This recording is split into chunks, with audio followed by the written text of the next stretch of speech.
Hope all good. My name is Andre. How y'all doing today? It is currently the second last, the penultimate day of the year. It is December 30th at this time of recording. In just a couple hours, it'll be December 31st, which is technically the day that we celebrate New Year's. Hopefully you're having a good year. Hopefully you're having a better year the next one coming. We're back from some holidays. We had a week off. We went to go see, I went to go see my family, which is a thing you could do as of last week, barely. We kind of got out before they closed everything down pretty hard. And I think we just got news right now that the part of the world I'm in Quebec, we actually have a curfew as of 10 o'clock p.m. and you can't see anybody and stores are closing down. So things are not getting better. But on that note, how's everyone doing? It's good to be back. I was not on the road really, but I went to see my family, which is really nice to see everyone together because we haven't done that in a long time. And we just came back in, a day ago, give or take. So this is actually like maybe the first time I sat down in front of a computer in a while. So I'm going to figure it all out. Otherwise, I guess it's New Year's. I didn't know whether we were going to stream today. We were home. It kind of made sense to do it. So hopefully you're having a good enough time. We are starting here with the deck list of the week, which is still taking over. This is a built to last deck that was put up by Call for Judgment. Yeah, Call for Judgment. So we're going to start there. Otherwise, for the show, it's pretty loose. I didn't even think we were going to do this. So we're going to just hang out and see what's on NetRunner and play with that for a bit. What is it? This is Built to Last, and it's an interesting deck. Built to Last is one of those ideas that, I don't know, kind of didn't make a splash at all on the competitive scene. I didn't see anybody taking this one too seriously. I guess we did see it for a bit, back in the day with the government takeover decks. That's kind of got banned out of the standard card pool with the banning of government takeover. Not so much the banning, which everyone is expecting, of Red Planet Couriers, which is a bit of a surprise for sure. But this is a deck list that's trying to do a bit of everything and actually has that sort of like historical kind of like recap that you saw maybe on Sanjay's list, which was a couple weeks ago now. Let me give me 1 second. I need to, hold on. I'll hit this first and then I can move myself. Thanos, happy holidays! Last stream 2021. How's your holidays been so far? That's exactly what's going on tonight. Hopefully you're having a good one. So there's a recap here, and I just want to make it obvious. Maybe for some people it isn't. This deck list starts with a brief history of Whale and Fast Events combo. Oh, in 2021. Okay. Because when this says late 2020, Titan shows up as a major force in tournaments. Titan Transnational has been like competitively viable basically since it came out in what I'm assuming is to be 2016 at this point, but I might be wrong there. Titan's been good forever. I brought Titan to Worlds years ago. People played many different Titans lists, full fast events, kill package, mid-seasons, replacements. There's a lot of options, but we did see Titan still do really well in the last couple months. And it was also banned out. Titan is now a banned thing. You can't play Titan at the tournaments. And I don't think we take enough time looking back in retrospect of why Nisei made certain decisions. I know Titan got banned before the release of System Gateway, if I'm not mistaken. And they said some of the cards within System Gateway would be absolutely buck wild with Titan still in the meta. They just didn't want to deal with it. And at face value, I couldn't tell you what those are, but I'm not upset that we don't have Titan Transnational anymore, I'll be honest. It's a bit, I don't know, it's been the same deck forever and it's like really frustrating. There's a lot of decks that can't interact with it. Yo, Janktivist, how's it going? Happy holidays to you too. How's your holidays been? So the big thing about Titan, I think the takeaway here is that this deck was lightning fast. It could fast advance, score agendas out from hand consistently turn after turn. And the idea is when you score an agenda, you may place one agenda counter on it. That isn't relevant for most agendas barring Project Atlas. This is the only agenda in the deck that they would care about. But the idea is that you score a 3-2 Project Atlas and you automatically get an agenda counter that you can use to search your next card from the deck whenever you want at instant speed. So you can pull out your next agendas or your fast advance pieces and you get to 7 points ridiculously quickly if you had a good draw. Been waiting to tell you, Hillary, my wife got me Arkham Revised Core for X-Men. We played through the first campaign and now running through it again with different characters. That game is pretty dope. Yo, that's super cool to hear. I'm actually really excited because they just did the revised core set for Arkham a couple months ago, and it's so much easier to get into because when you buy one core set, do you get a full play set? I think you do, right? I think you do now. But you get a lot for it. It's also organized in a much better way that it's so much easier to pick up the pre-made decks. You can pick up the scenarios. They're all put together really well. I played through it. Maddie and I played through it recently, but I'm not surprised you're into it considering it has a lot of like the fundamental click economy engines of Netrunner, which is fantastic, but it is so good. And if you like the revised core set, oh my God, it only goes up from there. It's really, really, really, really good. We played through Edge of the Earth. We just finished it before going off on the holidays, and then we started Edge of the Earth at holidays. I'm really jazzed to show you my Arkham collection that I put in a nice box and brought down to Burlington. It's really nice. A lot of pride went into that box. Game's pretty good. Yo, Plywood, do you want the answer I heard about why 10 was banned? Heck yeah, I do. How's it going, by the way? Happy holidays. I'm not sure what it is, like what interaction would be too problematic, because there's no inherent fast advance pieces in System Gateway. Or is it that just like the system update has Sansan or stuff like that, and they didn't want to deal with all that together? I'm not actually sure. Did the lights just change in here? I feel like the lights just changed in here. Nah, probably fine. Anywho, Nisei banned Titan, April 2021. Playtesting team decided that beating the deck requires too much tech, so Wayland Fast Advance disappears. And then there was this Wayland Red Planet Couriers Government Takeover deck, which people really did not like playing against because it was super uninteractive. They buried their big 6-point agenda. They played with very few agendas in the deck, and then they could score out from hand, basically on any board state. It was not a lot of fun, but people were learning how to tech against it, but it was pretty narrow, and it seemed like, I don't know, I felt like the best matchup against that stuff was things like Apocalypse and things like Fire Smacks, which were already the best stuff in the field anyways, which I guess doesn't push everyone in the right direction. Plywood says Spin Doctor plus Sprint were way too much consistency. Yeah, I guess that tracks. Because like we played Titan back in the day with Jackson Howard, but obviously Spin Doctor and Sprint are much more like what people call on-tempo cards. They give you more for less. One-click draw 2 on Spin on its own is fantastic. That's kind of cool to hear. That's interesting. That does track. Janktivist says it has enough cards to make 5 legal decks, so I guess that's a lot more than original core. Anyways, really digging it. Looking forward to getting to the expansion soon. Yeah, so yes, you're right. It does have enough for all the decks at once, and that means you have 2 copies of every card, which in this game is a full play set. It's a bit different than the 3 in Netrunner. Now, Janktivist, the interesting question is where to jump into, because the expansions are doing the exact same thing that they did with the core set, where now the expansions come in 1 and or 2 boxes. I don't know if you're too familiar with this, but basically if you want to get an all expansion in 1 box, you can grab Edge of the Earth. There's 1 box that's all just like player cards for deck building and new investigators, and then one other box which is entirely the campaign and everything you need to play the campaign. That's, I think, your easiest place to get into it without having to hunt down a bunch of like these separate, I'm going to call them data packs because that's what we call them. But if you're waiting for that, they're going to redo every single cycle with that format of like 1 big product, 2 big products. So you don't have to hunt down like, I'm missing the 4th of 7th pack from, 2013 or whatever, 15, I guess.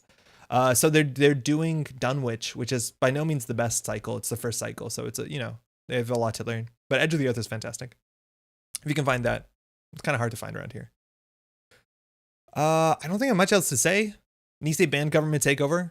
Fast Events kind of became an HB thing, or largely. Project Astron getting banned, and I think we ended back here. And I think this deck list is posted with 11-0 Jinteki.net, undefeated on JNet Casual, best deck in the world. That sounded way more snarky than it's meant to. I don't know. These, like, when people post their numbers on JNet, I'm not sure, like, does that excite you?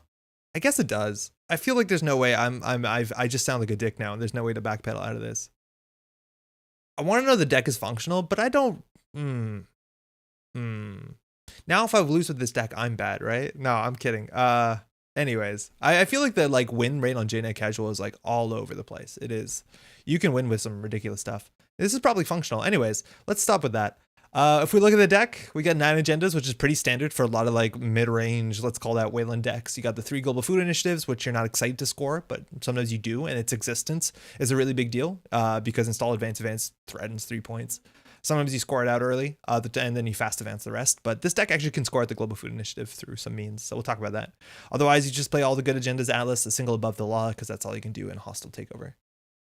Thanos says, I like the results records are nice to see versus JNet Casual. Yeah, I'm not sure if this is, I'm assuming this is JNet Casual. I'm assuming it is. I don't know. Stats out of context are always really weird. When somebody says like, oh, this is my undefeated at Worlds, 6-0 Corp deck. The runner deck went 0 and 6, right? So that means they're always playing at middle tables. So like everything obviously in context, but that comes with numbers. But this is not a fight about whether the deck is good or not. Fast advanced pieces. We have Audacity, which is absolutely fantastic. Score 3-2 out of hand. You can score a lot of things out of hand too. Even with Biotic Labor, you can get a bit further, I reckon. And you have a single Biotic Labor, which might sound a bit strange, but the idea is that with a Biotic Labor, you now have 4 clicks on your turn, spend 1 click to install an agenda, and then you will have enough advancements on your cards, hopefully, for Red Planet Couriers to score out of 5-3 from hand at a minimum. Even sometimes you can just get a Project Atlas with like 2-3 counters on it. That's good enough to close the game because you can find an agenda and a fast advance piece. And speaking about fast advance combos, nothing too spicy here. You have a single wall to wall, which is nice. This card is pretty good. And you have a Reconstruction Contract, which combines with Dedication Ceremony, and then that is another way to fast advance out. If you've ever seen this combo, you can even use red level clearance to install a Reconstruction Contract without a click. You can res it, then put 3 advancement counters on it, and then immediately move those to an agenda and score out. It's really good stuff. You can even use Dedication in a pinch to like triple advance your ice, but a lot of times you want to put it on the thing that scores agendas. I was planning on to buy full expansions if I can find everything deluxe plus all mythos of an arc at once. Otherwise, I'll jump into EOE, but enough of this. Let's Netrunner. I think I have a couple backlog deck of the weeks. Doomrat's Tau seem dope. Yeah, I do have a couple backlogged ones. I do want to play Doomrat's like combo, what's it called, deck. But yeah, EOE is great. Enjoy it. Enjoy it. Don't worry about derailing things. Now, there's some interesting things about this deck. Firstly, there's a 1 of Wake Up Call, and Wake Up Call is only as a reprisal card. So you can only play it if the runner's trashed a card on the last turn, corp card specifically. And then you can trash a card. It has to be a piece of hardware and non-virtual resource unless the runner wants to take 4 meat damage. Now, the take 4 meat damage on its own, like sometimes that can be lethal if they don't have enough cards in hand. So you just go ahead and trash something. Otherwise, cards in hand technically are things that runners have to redraw into, but it's not like this deck runs traps. It's not like we're running CityWorks project, so you can actually play with low hand size and that not be too big of an issue. This one's a big question mark for me because it seems clearly like the person who made this deck is playing this for a reason and there's a target that they want to deal with, and I'm not entirely sure what it is. And piece of hardware, I don't think there's any hardware we care about. Non-virtual resource means you can't hit Turning Wheel, which is kind of like one of the biggest things I think you'd want to hit if, you know, a lot of times these sort of decks like lose to Turning Wheel and Centrals because they can't ice up well enough. So I'm not actually sure what we're trying to hit here. Maybe it mentions in a write-up. It does. I include a Wake Up Call primarily as tech against Big Max, which is all playing all over the place on JNet. The trigger condition is often a little hard to set off, but not impossible. And be able to blow up both Fenris or Maw can really slow the Max deck down. Yeah, that's fair. Wake Up Call is probably the wrong card for the slot. That's fair too. Other reasonable options include Preemptive and additional fast events cards. I like a second Audacity there, I think. You can just be a lot more fast and a bit more consistent. But it's the card I've been testing the deck with, so I listed here. I think there's some good points about Fenris or Maw. I'm just surprised that this deck is going to the point where like DJ Fenris is worth killing against Max. Like I'm just assuming decks like this can go fast enough. It's like you never really saw what's it called, Titan fast advanced decks playing like, you know, hate cards. Unless the hate card was like a Claude hate card. Now the ice suite is pretty interesting. We have 13 ice, which is a bit high for a fast advance deck. For a 44 card deck, that's actually quite high for a pure fast advance deck classically. We have 3 Alket, 3 Firewall, and a single ice wall. Now the one card that I really like in these sort of lists is Masvingo, because that card does get better with the more advancements you get. We don't really have it. Alket's a very strong card. If you triple advance it, it's really good. It also gives you other advancements for free, potentially, which is fantastic when it comes to Red Planet Couriers. We have a Firewall, which can be pretty rough if you're resing this into, you know, boomerangs, spatulas, stuff like that. But big strength is nice, I guess. And then you have a single ice wall. I'm just surprised there's no Masvingo because Masvingo is a free advancement counter. And it's also a card that scales well with advancements better than a lot of the other cards in this deck, considering, you know, boomerang, botulus, stuff like that. And we do have a Duded wall, which is also really interesting. Yo, Marc-Andre, how's it going? Happy holidays, man. This is also a really interesting card. The on encounter is really hard to deal with. People aren't dealing with playing ways to deal with on encounters. There's no more like, I don't even remember the name of the call. Hunting Grounds. So this will trigger on its own though. Paying 7 to just end the run is asking for a lot. You do get those advancements, which does help with Red Planet Couriers. We don't have Trick or Light or anything else in this deck. But this is a sort of card that you can really get the Masvingo going. Admittedly, you can also put that stuff on other things like, you know, the Firewall, but I feel like it might be well spent on more subroutines usually. Otherwise, it's pretty expensive. We have 2 Whoredoms and 3 Mouseless, which is pretty common. And then the one weird thing is we have no Sentries whatsoever. And I think you need a really good reason in a deck not to run a certain type of card. Just because if you're playing Sentries, you're generally forcing or hopefully forcing the opponent to find a certain breaker in their deck and to install that certain breaker in the deck and then considering using it. Now, a lot of times you're playing against Anarchs, right? Like they won't install their breaker, their MK Ultra until they need it. So it's a bit less of a tax. Maybe certain criminals will still be afraid and install their Begalter even if they don't need it before they run. But I think a lot of times it's in your interest to find a reason to force them to find a specific card in their deck and play it. So I think it might be totally reasonable just to add 2 sentries into the deck. The question is, what is reasonable for this list? In terms of advanceable sentries, I think all we have is Colossus, which is on the expensive side. It might not make too much sense, but I think you definitely want to consider it. I don't know if I didn't read the whole write-up. Did they mention it? It looks like they don't mention sentries. No, they don't. So I'm interested to know how that goes. What's the sorcery? Metro Grid stream during the holidays? Solomir, happy holidays, man. We're going to stream today and obviously next week because we're out of holidays. But yeah, this one, we're in town. Nice way to end the year. Yo, Doomstar House, how's it going? Happy New Year coming up. It's New Year's Day. Well, not even. It's New Year's Eve here in about 3 hours. Arkham J, your Arkham deck building? What are you building for? Are you just tuning your deck? Where are we at? We're about to, I know where we are in Edge of the Earth. Okay, we got still a while to go. Otherwise, it's interesting. I think this deck can definitely score out. I think it's going to be a bit faster than people think. I don't think a lot of people have seen Built to Last to be that aggressive as a deck, and it totally can. I think we've seen more things like Trickle Light and more Audacities just to go faster. And the question here is, with some of this expensive ice, like, are we meant to be some sort of, like, how much do we ice up Centrals? Do we build a remote? Because anything we put into the remote, barring, like, you know, I guess wall to wall will stay there, but NGO front, like, it's agendas or nothing. Boredom. Yo, Mark and Jay, I'm playing right now a campaign with Maddie and I guess my to-be brother-in-law. I think that's the right term. And he's playing Daniela Reyes, who wants to get hurt. And Maddie is playing Monterey Jack, which is a name for investigator somehow. And I'm playing for the first time, what's her face? The psychologist. And it's Healing Horror. And it's been a really good combination because my friend Daniel is just getting punched in the face consistently. And we have to clean that up. Daniela seems like a lot of fun. Carolyn Fern, that's it, yeah. Daniela Reyes is so cool. She's an investigator that does damage if she gets attacked. But unfortunately, she can't take level 2 survival knife. That would be too nice. Did you see Parallel Wendy today? Frisbee, how's it going? I saw it for like half a minute. I read the front and I know it said something to do with Blessed or Cursed, but then it said a bunch of other stuff that I didn't have the time to look into. What does it look like? I'm really excited that all the like core set parallels came out because I reckon we're going to go to like, what's it called? Make playing cards and get them, you know, professionally printed.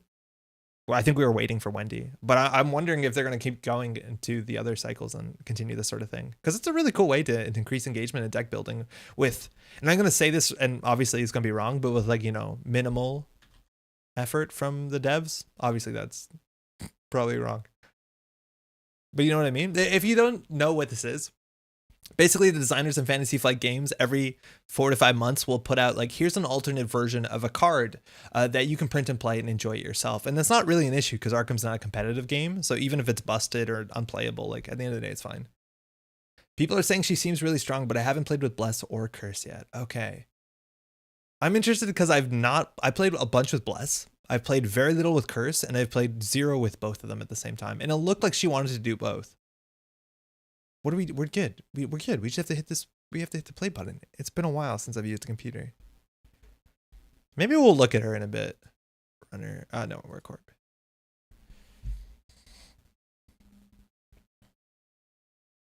Yeah, I think there's so much of the Curse and Bless pool that I just haven't interacted with. And that's, you know, sort of the issue in some ways when it comes to Innsmouth. It's like all of these cards will see no play unless your deck is very specialized. So for instance, when I played Sister Mary, a bunch of those cards weren't out. So I never ended up playing with like Isis or the Nespith or whatever. I forget the name of the lady. So I just haven't played with them and they just don't fit in any other deck. Yo, Onion, how's it going? You Sengrin stream over. We're here now. Yo, is this a raid? It's not a raid, but that's okay. How's it going? Welcome. How's Sengrin stream? He's been putting out some good content recently. Also, I'm hella purple, right? I didn't do this. It is purple in here. 1 second. I think Maddie's goofing with the lights. That's better. Because the Sengrin put up a video too of Built the Last deck, but it wasn't this deck. I think the deck had a name attached to it. I thought you were off today. Should have raided with my 3 viewers. Yo, Sengrin. How's it going? Happy holidays, man. Hopefully it's been good. 2-man raid. Sengrin was great as always. Hey, it's good to hear. Yo, man. I picked up Super Auto Pets, You were talking about that too, right? I picked it up casually because apparently you could play it on a phone. I knew what it was and I knew how it functioned, and I'd watched like people play it on YouTube.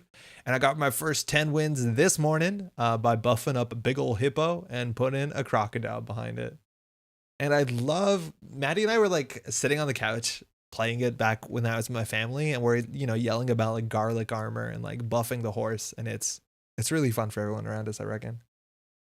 But Auto Pets is cool. It's a really neat game. Hey, Solmir. You never made hippo work? I got it really early, I think on a tier up, and then I had a giraffe behind it, and then I got a monkey. I'm like, okay, I'm gonna do this. This will be fine. Super Rob Pets for the win. Yeah, it's great. Bassman, how's it going? It's really fun.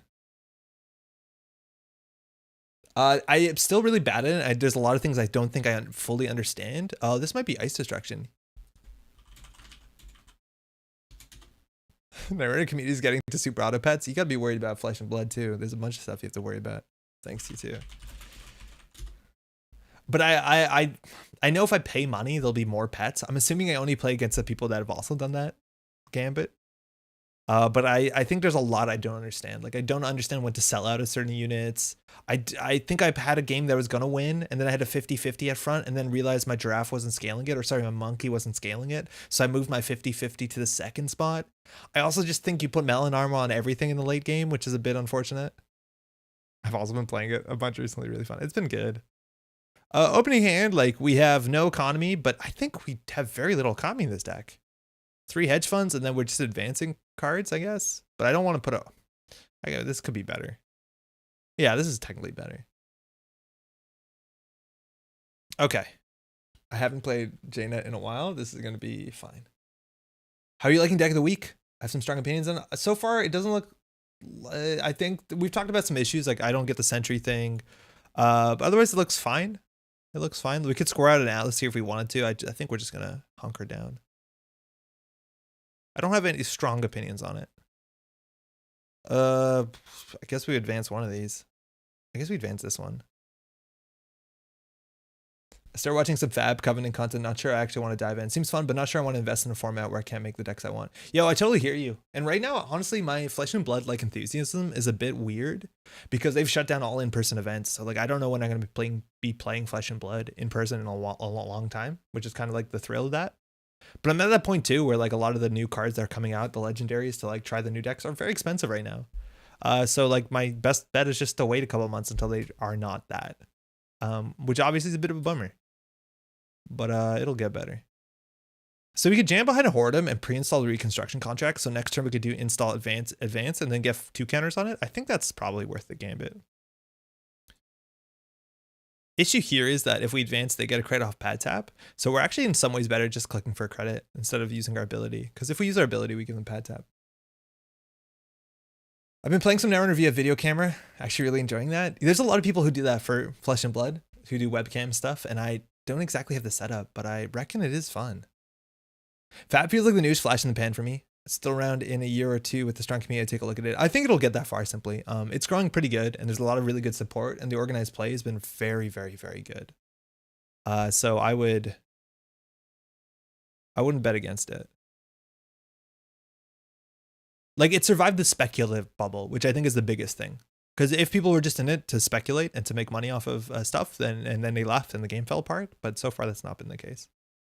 All right, if we res this, they can pitch a card and destroy it. I think we're going to do it anyways, right? Because it'll come in at, oh no, wait, this is not, sorry. I thought this was the thing that I thought this was Chisel. It's not Chisel. This is just a botch list. So they can break a subroutine, so we can get an advancement.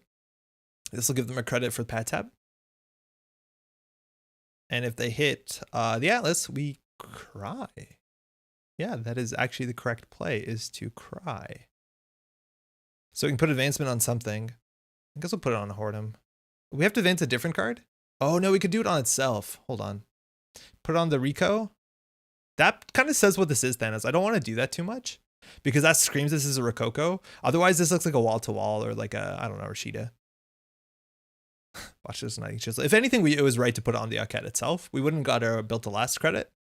Oh, we didn't anyways, so never mind. But yeah, it was definitely right to put it on the Arquette. That was a goof. That's definitely a bad goof too, because we want to get this to 3 ASAP. If we put it on this, they actually charge us remote server, and then we become financially destitute. Huh. I think we just go for this. We'll be on like, what? 2 credits? 3 credits? 3 credits? It's not great, but otherwise we're like hedge funded, giving them 2 credits and doing nothing.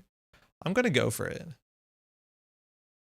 If anything, we could have considered putting the Atlas behind there because they don't have a lot of card draw, and them charging the Hordem seemed bad. Then we could have just scored the Atlas out. So, I don't know. 2 credits, destitute. This only has 1 counter on it? Oh, I forgot we're not Titan. 1 counter? That was a lot of effort for 1 counter. It's like so much of the stuff where it's like a 4-card combo, 5-card combo, they like all feel just a bit worse than just audacing the thing. Oh, we're getting red teamed. Hell yeah. That's cool and null. Atlas token Floofy. How's it going? Yeah, we got one. And this is, again, the ice in this deck is actually quite expensive. The average ice cost in this deck, I think, is around 4 or 5, which is unaffordable for us right now. Ooh, at least we're getting advancements here. And a credit, which gives them 2 credits. Titan has been gone for so long. How do you still think you're Titan? Yeah, man, you live by Titan, you die by Titan. You're always Titan.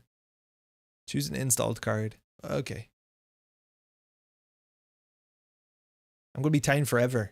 I'm going to be scoring every Atlas with a counter on it. There's no way around it. Hit hedge fund. Okay.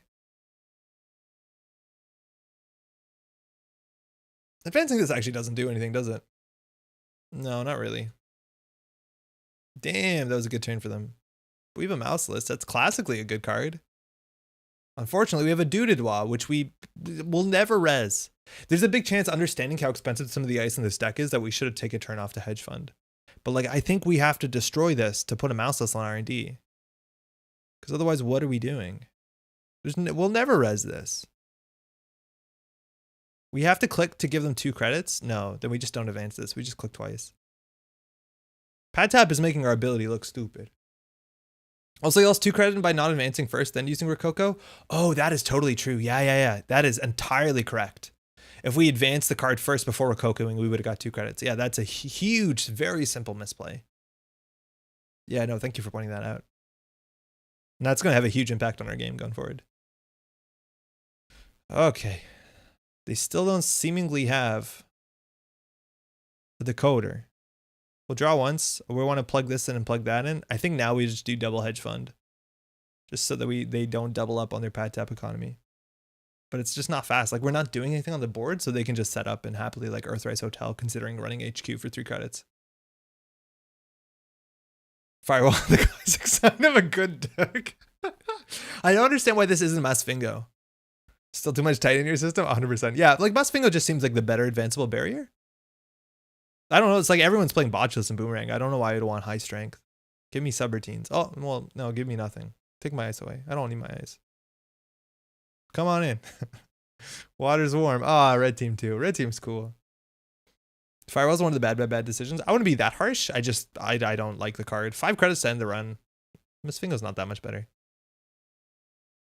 Uh-oh. Things look bad, y'all. Like, here I would just love to Audacity out everything we drew. Like, give me a hostile. I will score a hostile. I will then res my Doodadwa. It'll give me 1 advancement counter. And then they'll immediately destroy it with, he's so good at this. With a Devil Charm. Here, $20. Okay. To be charitable, Firewall is there for clip.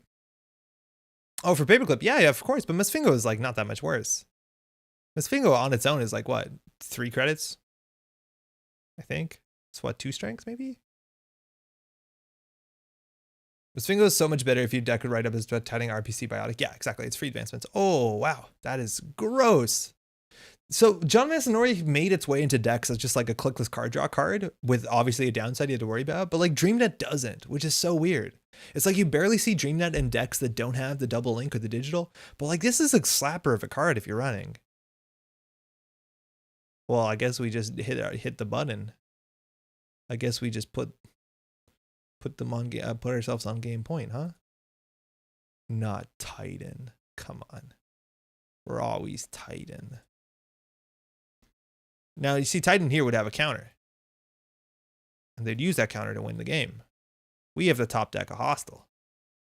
Oh, that doesn't even work. Oh, we're done. I guess we like advance and never res so they can't destroy our ace so we can consider Red Planet Couriers. But we have to draw the Singleton Biotic and the Singleton Red Planet Couriers. Which makes me think that's not going to happen anytime soon. This list it has a single Audacity. Another interesting thing, this deck list is the amount of sprints versus spins. It kind of tracks because they have wall-to-wall. And sprint is really good for that sort of thing that we were just talking about, like finding the Biotic, finding Red Planet Couriers. Like it kind of works. We hit a Mimic. Oh, neat.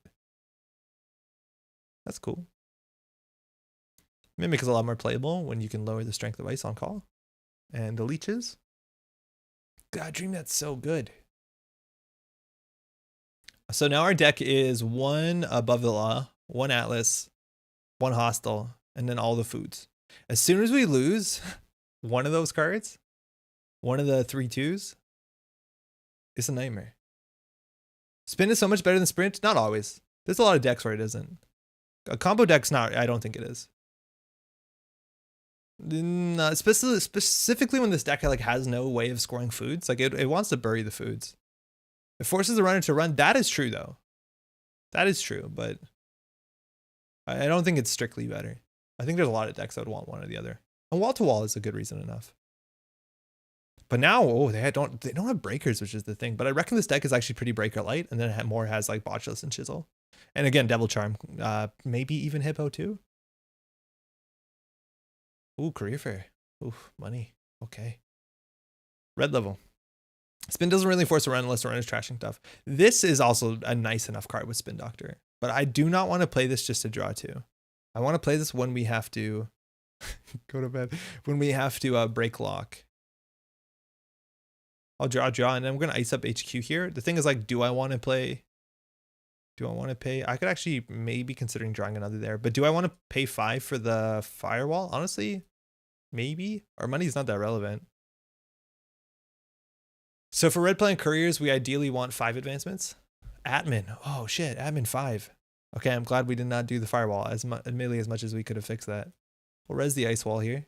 They have no answer immediately, but they will chisel this, and then we will hit the advancement button. Was considering that one. They did a hard read. They saw that we had a 5. They saw this in HQ like 4 turns ago, and they know this is a 5 on it. What's this have on it? Not a 5, but admittedly they can hoard him through this thing, which is kind of cute. This is only 2 credits, 1 credit in fact. Oh man, this is positive credits, right? Because they give us the credit, they gain 2, and then they break 2. So Ataka is actually credit positive. This is a disaster. I don't want to fire it. Single axis, no good. So now we need to advance things, but then they're going to trash them. Oh, yeah, I'll res this. I need to res advance this. And then it just costs them a leech and an admin. Never. Okay, you see? Okay, sprint. It's a good card. Biotic Labor and Geofront. We're getting there. All right, with this we can score at a 3-2. So I think the most important thing we have to do here is just draw. Because next turn, we can mad dash. We can like red level clearance to clicklessly draw 2. Red level clearance to clicklessly draw 2. And if we draw one of the 2 3-pointers, 3-2s, we can win. Fuck our eyes. Shit. Well, that's going to happen. At least it's happening to this 1 strength little guy. Cost them a card. They hit a red level clearance. What do they throw out? Career Fair? Yeah, it tracks.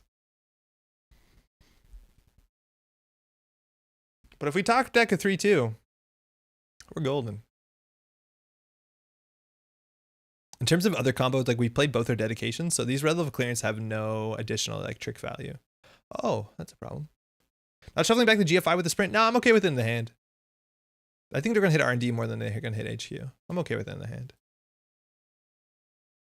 Because this is what we were expecting. Now this is an issue because they're really controlling the deck. So we know if or not we're going to draw a 3-2 with our double red level. Firewall? Yeah, okay. Everyone has money. Cool. A cat, wall-to-wall cat. Okay, that's fantastic. They'll probably trash the cat. Interesting if they don't trash the wall-to-wall. If they trash...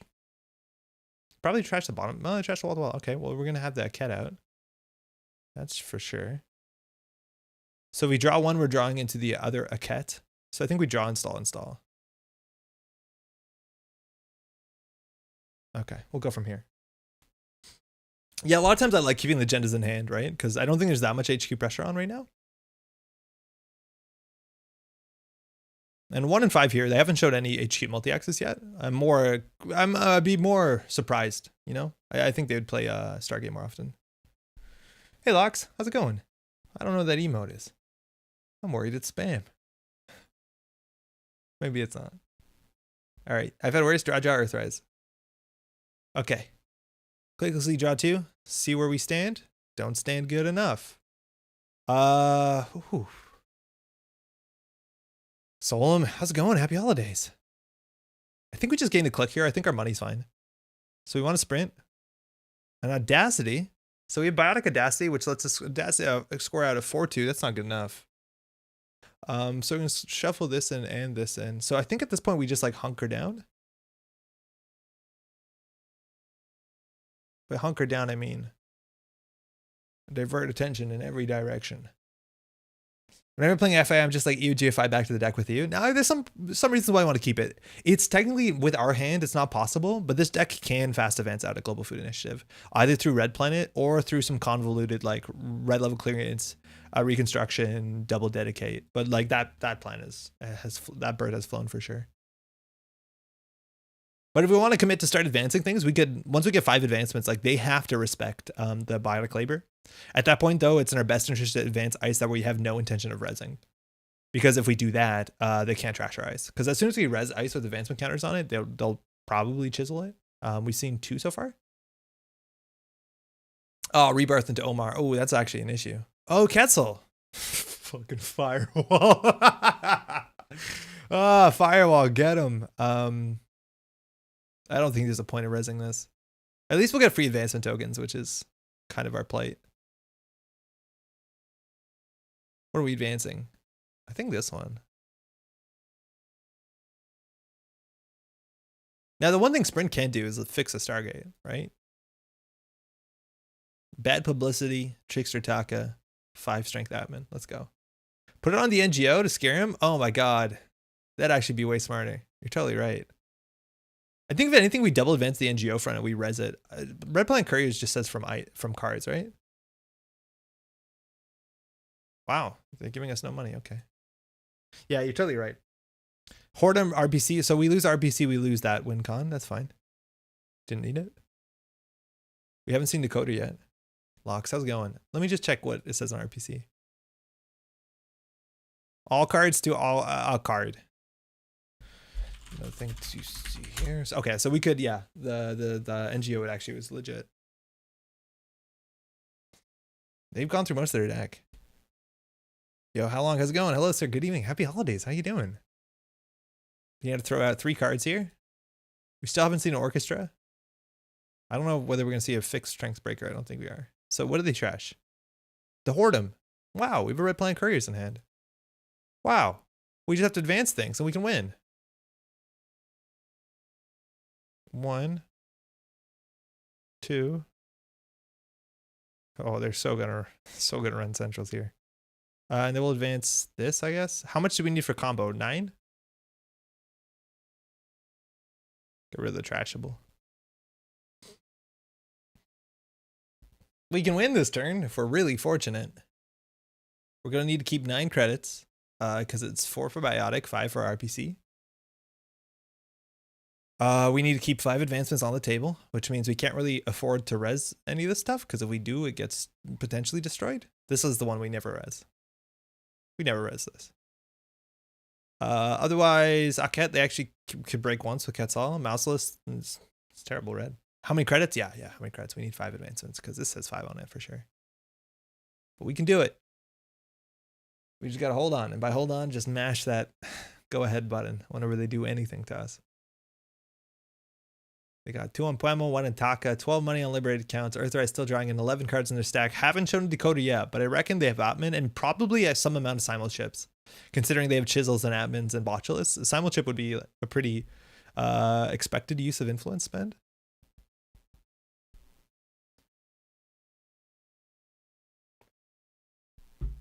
In theory, we also can keep 4. Oh no, we can't keep 4, right? We need actually 5 because we can't Audacity and Red Planets in the same turn. I thought we could for a second. Be like, oh, don't worry, we'll get it to 4, and then, you know, doesn't work. This is the thing that I used like a year ago, before this combo was generally disassembled, when we had things like, what was that one called? They give you 2 credits for every advancement. Not mass commercialization, the other one. But before that card came out, this sort of archetype made me so salty. So salty. That it'd be like, oh, biotic red planet from government takeover, I win. It would absolutely drive me wild. But Solomir now has 4 clicks to figure this one out. Is En Passant still legal? Yeah, it is. They actually got some new art on it for a system update. I don't think they're going to be playing En Passant, but you're right. Okay, now I'm going to res that. That's 1 click down. They will draw a card, mind you, off of DreamNet, but that is, in fact, just an NGO friend. I'm going to res it for no reason. If they En Passant server 1 plywood, I'm going to be pretty upset. I just don't, that card generally doesn't see play. Besides like dedicated, like specifically a Reina deck might play it, but I have not seen that card out of faction. Or not out of faction, out of Reina, excuse me. Out of faction too, I guess. Oh, we're going for Stargate, okay. So there's very few paths where we lose when they Stargate on click 3 or click 2.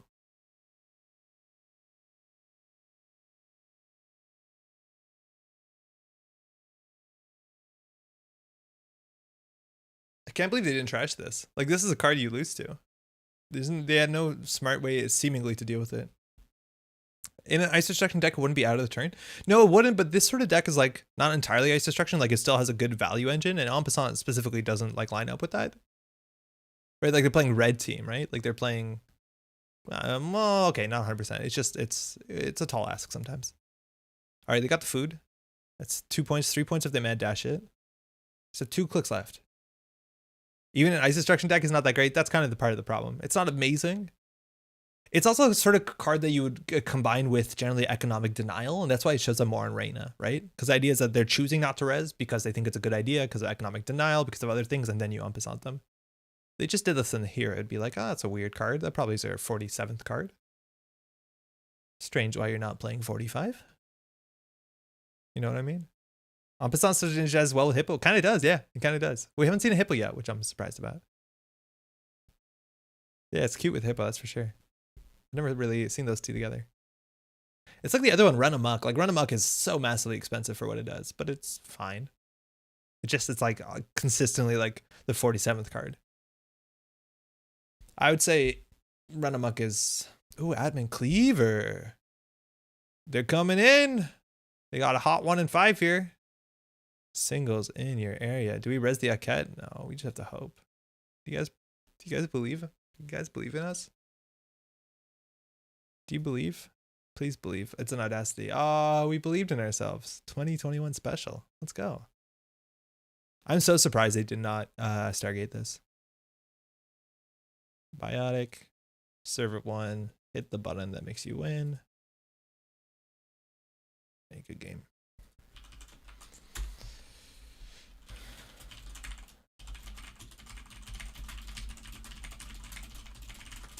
Can they break a cat? Yeah, they just installed the cleaver.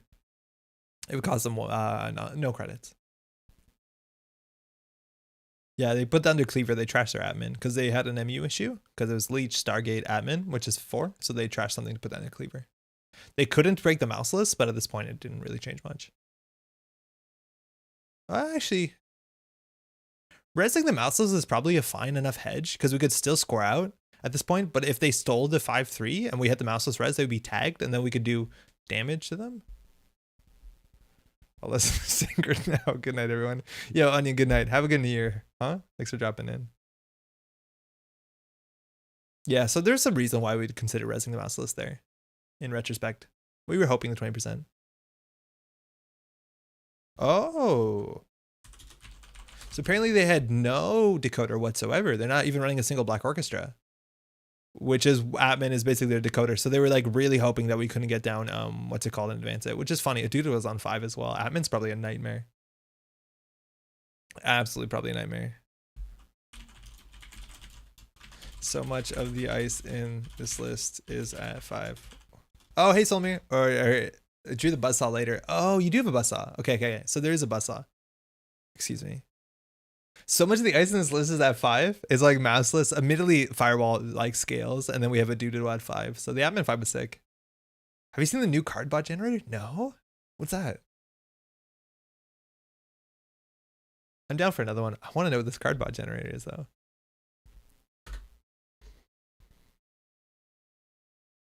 I'm surprised that the agendas Solomir really did evade you. You got good accesses. I guess we did score most everything we drew.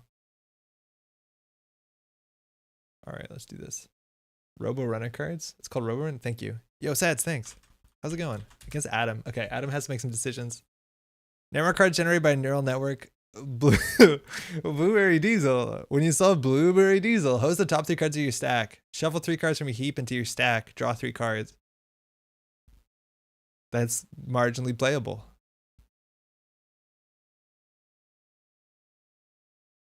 That's honestly playable. 4-2, Chilry 1.0. When he scores agenda, place one agenda counter on it. What's agenda counter? Install 1 piece of ice, gain 2 credit for each remote server, do 2 meat damage? That's disgusting. Wait, these are actually not bad. Okay, no, that one's bad. Hedge fund. Who made these? Robo Rosewater. Okay. We'll check this out after. That's amazing. Those are actually pretty good. Thanks, you too. So they're starting with the multi-axis pressure on HQ, which is an issue because we have no ice in our hand, but we do have a fair bit of ice. They're going to see the top of the deck, which we can sometimes interact with Shovel from Atlas. Otherwise, from this hand, we probably just Atlas out and Dusty out and Atlas. It's kind of ugly. It honestly is a bit ugly. There's actually some good cards in there. Hold on. I think we'll mulligan here. The nightmare scenario is if you mulligan to like multiple foods and then no ice, because then Adam gets you. But actually, that's pretty good. I think we will ice up here because we can install hedge fund and then hustle next turn. I think we're actually in an okay spot. So I'm gonna put the end the run on HQ. I'm gonna put the mouseless on R&D. Now, admittedly, they don't run through this unless it's necessary. This is actually in some ways a better ice for archives, and then you get like a new doodle on R&D. But we're gonna play what we have immediately.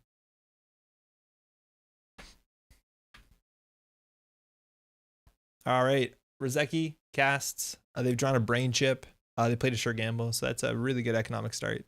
And talking about economic start, their economy is going to be even stronger when they have this. Another weird thing about this deck, no border control. And I'm aware that it's meant to be an advanceable ice deck, but like, turns out border control is still really, really, really good.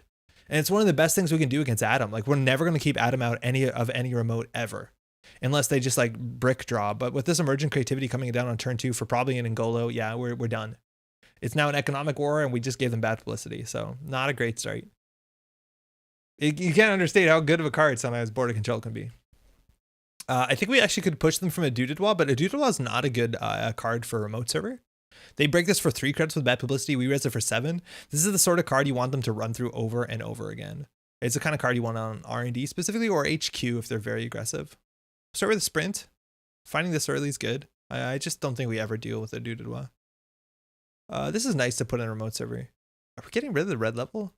I kind of like this to force the issue of a remote server. Akat, I think we can do HQ.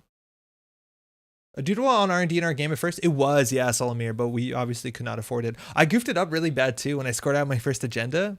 I dedicated, moved the counters, and then advanced, so I cost myself 2 credits, which is not a good look. A good thing against a Golo is we could do double barrier on the remote server, but I think we need to protect HQ a fair bit. I don't know. We still haven't seen a pad type yet. This ice placement might be not the best. They have a logic bomb, so single ice remote server is pretty bad.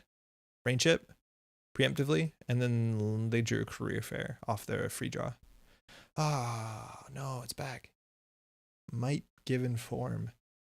Average stats given form. So we can force a logic bomb here, but it's pretty bad. We'll draw once. Sprint's pretty good sometimes. No.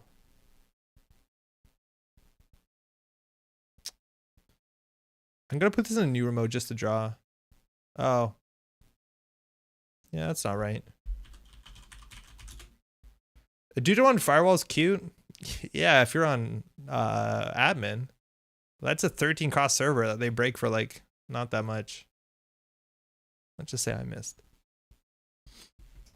A Dude on Mesvingo I think I like better. I don't know. Misdirection. Let's see if they value that. I doubt they will. But this is a really big deal that we keep them off an early agenda so they don't get the additional hand size, because playing with 3-card hand is actually quite awkward. As much as it's not apparent. So they're overclocking in. I think we're just not going to res. Now we'll res. We'll shuffle sprint, I guess. All right. So there's we have 2 dedications that we could top deck to score out this Atlas.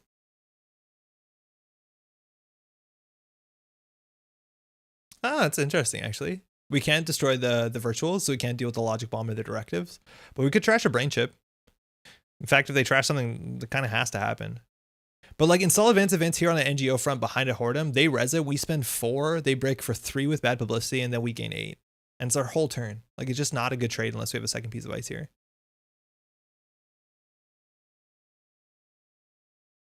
Maybe we'll just start advancing stuff.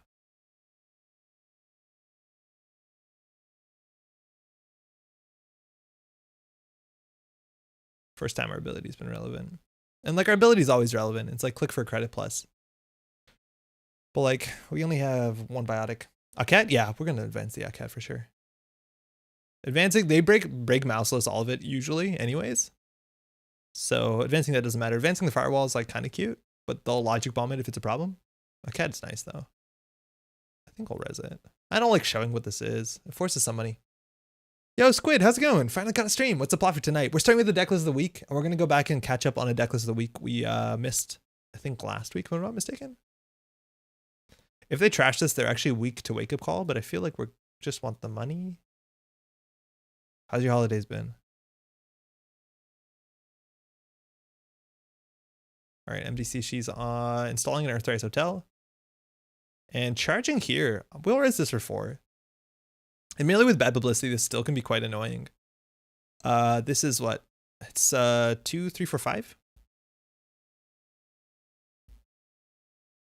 They might just let us have a credit. Yeah. I'm gonna take a credit. They saw the top card of the deck. They knew what it was because they ran server 2. And so Find the Truth knew that this was worth running for. 5 is so nice against mouse. It really is a big deal. My slot machines and engram fleshes are falling apart.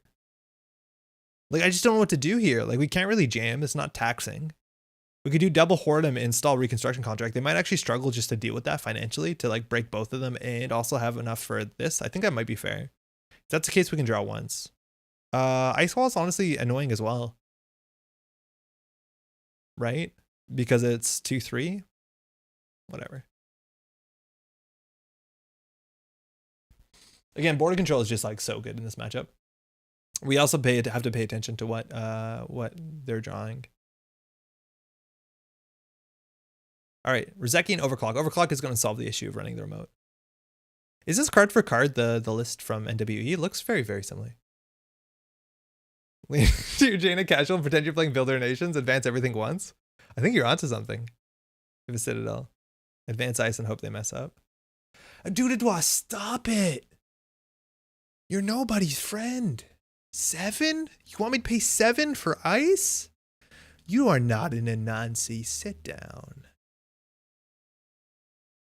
Yeah, I think we have to just like advance everything once. But like, I hate advancing ice. I know I've talked about this so often, but like it tells them we got 3. How many of them are in the deck? Excuse me. When we advance ice, it's like very obvious what it is. But like, we're just waiting for our deck to draw well at this point, right? Like that's our play.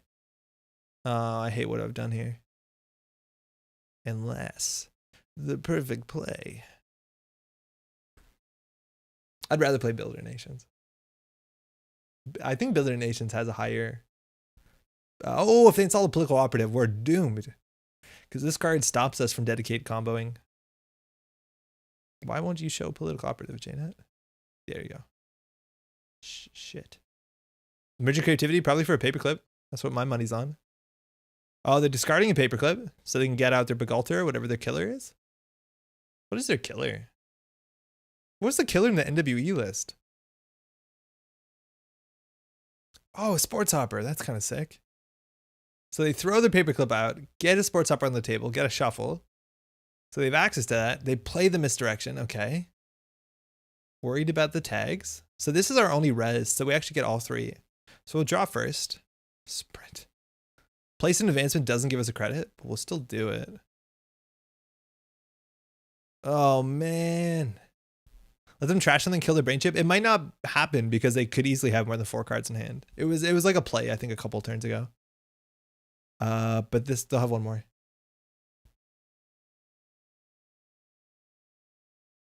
Are we doing the Doodle remote? I think we are. It's a shame that the Whoredom doesn't change when you advance it. I'm sprinting. This is not good, y'all. This is not good. At least we can get rid of the Doodle. That's a really cool thing about Sprint, huh?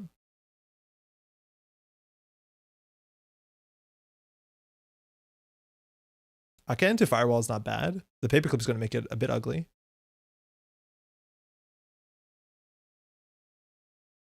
That's what we got. That is what we got. So hopefully we advance this a third time with wall to wall. I don't want to pay to do that. They have a turning wheel. Let's do a turning wheel check. Mouseless check. Alcat. Medium check. Whoredom doesn't matter. Please don't tell me we're playing Wake Up Calls, the world shittiest O2 shortage. Eric, happy holidays, man. How's it going? What are you talking about? What are you talking about? That's not an O2 shortage. Destroys their brain cage, their brain chip. It's value. You think it's going to give us a click somehow? Interesting enough, it is. Like, if we have the reconstruction res, it will give us a counter. You can't advance this. Oh, I see. With this. Yes. I think we will. Oh, shit. Got COVID. Isolating now. Yo, what's that like? Has that been okay? Sorry to hear, man. Holidays are good, though. It's a good part of that sentence. All right, they're painting this. That's actually a bit expensive. And by a bit, I mean 2 cards with bad publicity. At least we can score out their Atlas now. So we can do advance, score. We can do install, advance, wake up call. I don't think they're going to fall for that. Very sick, can still breathe fine, but just bad fever chill stuff. Okay, can still be fine is like a pretty low bar for success potentially. Wait, no, that's a good bar. I'm saying I'm glad that you're breathing good, man. Stay healthy, get some soup in you or whatever. I'm not a doctor. Sorry to hear. Yeah, numbers are really bad around this play. They just, as of like tonight, they've shut down everything. Like we got a curfew going, stores are closed, restaurants are takeout only. Like things are the worst they've been in a really long time. So yeah, it's not gonna be great. I'd be greedy and leave it. I don't know. I feel like we're just not doing anything, and so I want to do something. I feel like that's where we're gonna end up. We're gonna get bored sooner than anything else. Okay. Curfew's the Quebec classic. Solves all issues. Got a problem? Put on a curfew. I honestly don't have no idea what the curfew does, whether it's a good idea or not, but I can tell you that things have been really quiet back when there was a curfew at night. So they also banned, I think this is more important than the curfew, they've banned any inter-house mingling on a private basis. So all right, so that's only the food in here. All right. The firewall is actually going to be okay. It is going to be fine. This is annoying enough. Again, they can logic bomb it if they ever need to, if we ever like go too high on this. But again, a Mustfingo would have been an advancement counter. We'd be closer to Red Planet Cryotic. But they're going through. They're going down to 1 credit. They're going to see 2 cards here and the top of R&D first. If no RNG key, it's again, they're seeing 2 cards. If they hit the Global Food Initiative, it's a big deal for the hand size. That's an okay deal for the hand size. Sprint and food. Shit. All right, so there are 4 agenda points. Their hand size is now up at 4 of 7. And MDC, she has a political operative, which I think we should have saw that coming. That's a good reason why we shouldn't have greeted it. We knew that was the thing. Now they have to forward it, which is interesting. So in theory, if we red level, no, I'm going to just sprint. Huh. Well, those are some options. I still think we install this and we bait. Oh no, but they'll wait for us to dedicate, right? We don't have a dedication. I think we get rid of this. This seems a bit difficult for them. Shit. I think we can audacity this up, but then we lose the red plan couriers forever. Like there's no recursion left. And I think they're very bravely charged this, even on, if you advance the Aket, you can use it to bait. Oh yeah, to put advancement on it. I see you. I want to put this in a remote server, but like I think on 2 credits with a logic bomb, they'll still run it. Like they'll be on 4 credits. I think they'll still run this and a bad publicity. I don't think we have a way to hold them out. Excuse me if I belched directly into the microphone. I think we have to try it. If we install this here, we won't have enough money.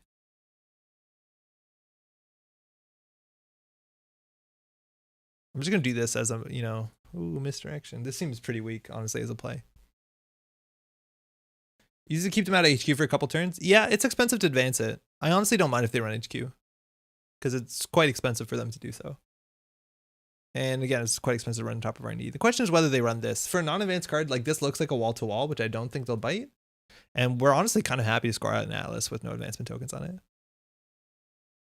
Pad tap, they have another logic bomb, daily cast pad. They're overclocking the remote server. We're done.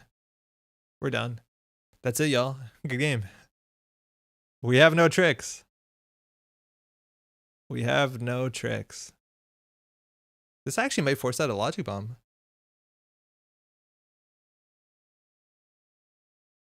Oh, they sports hoppered into this stuff. Interesting. They could bounce on this. They only have 6 credits, and each one of these is like 3 to break if they want to give us a credit, which they probably do. They have 3 pad tabs. So if they bounce off this, they gain 3 credits. But no, they have 11 credits. They're going to go through this. Yeah, poof, I don't know what we're doing here. We need to like top deck the hostile and then also like fast advance the last global food initiative. I don't think this is possible. All right, they gain 3. We can't deal with these pad tabs. Could have got a counter with audacity. What do you mean? Did I miss something? Oh, on the score of this Atlas? Yeah, maybe. I just don't want to throw out the red planet because I think we need red planet to win. Like, I don't see a strategy for us winning the game without red planet. If they don't run, yeah, we would consider maybe audacitying it. But we are losing very slowly now.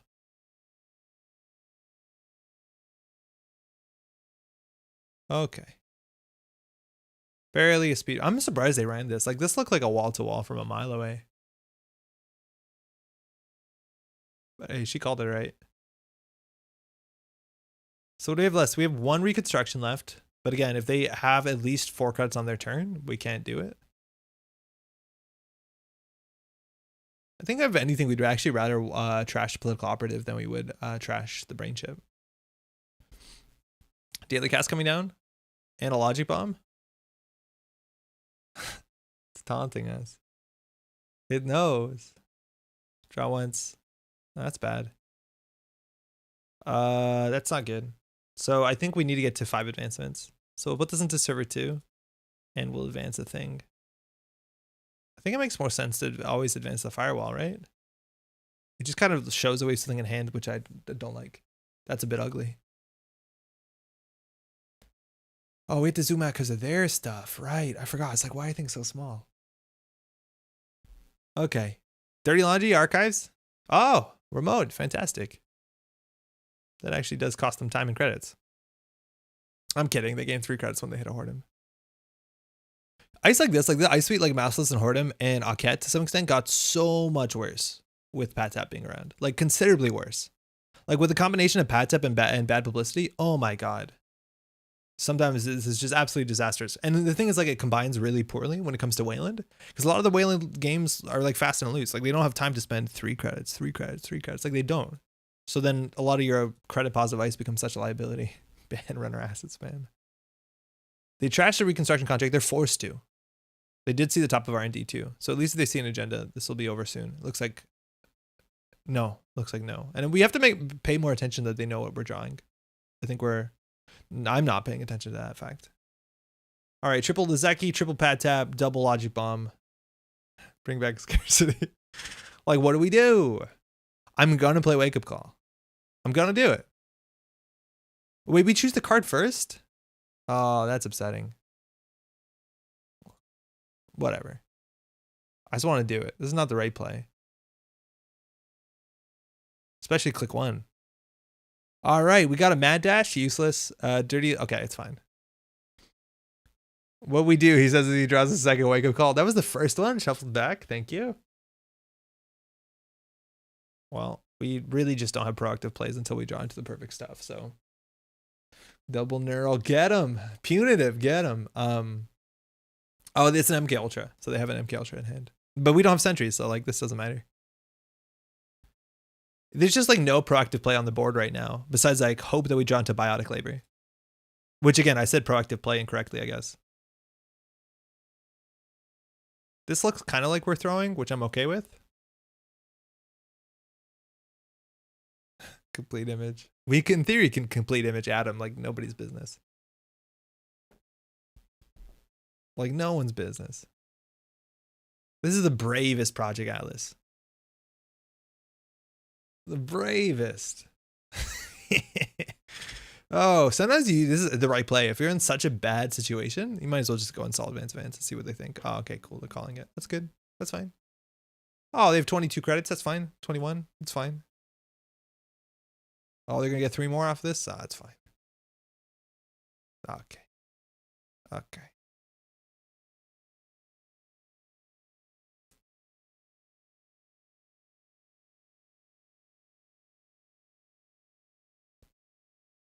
Oh boy, we will res this.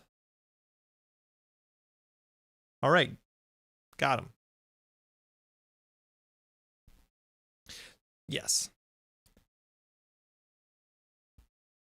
The thing that's interesting about this deck, right? Like it's a fast events deck, but in terms of like how fast events it went, like it had measured, you know, decisions, right? Like it did not run all 3 Rikoko dedication. It did not run more than 1 Audacity. So like the mid-range ice seems to be valued. I don't know whether I'm playing it correctly, quote unquote, right? Like, but it seems to be somewhere in the middle. The economy of an Andre who knows he's lost but too polite to just concede.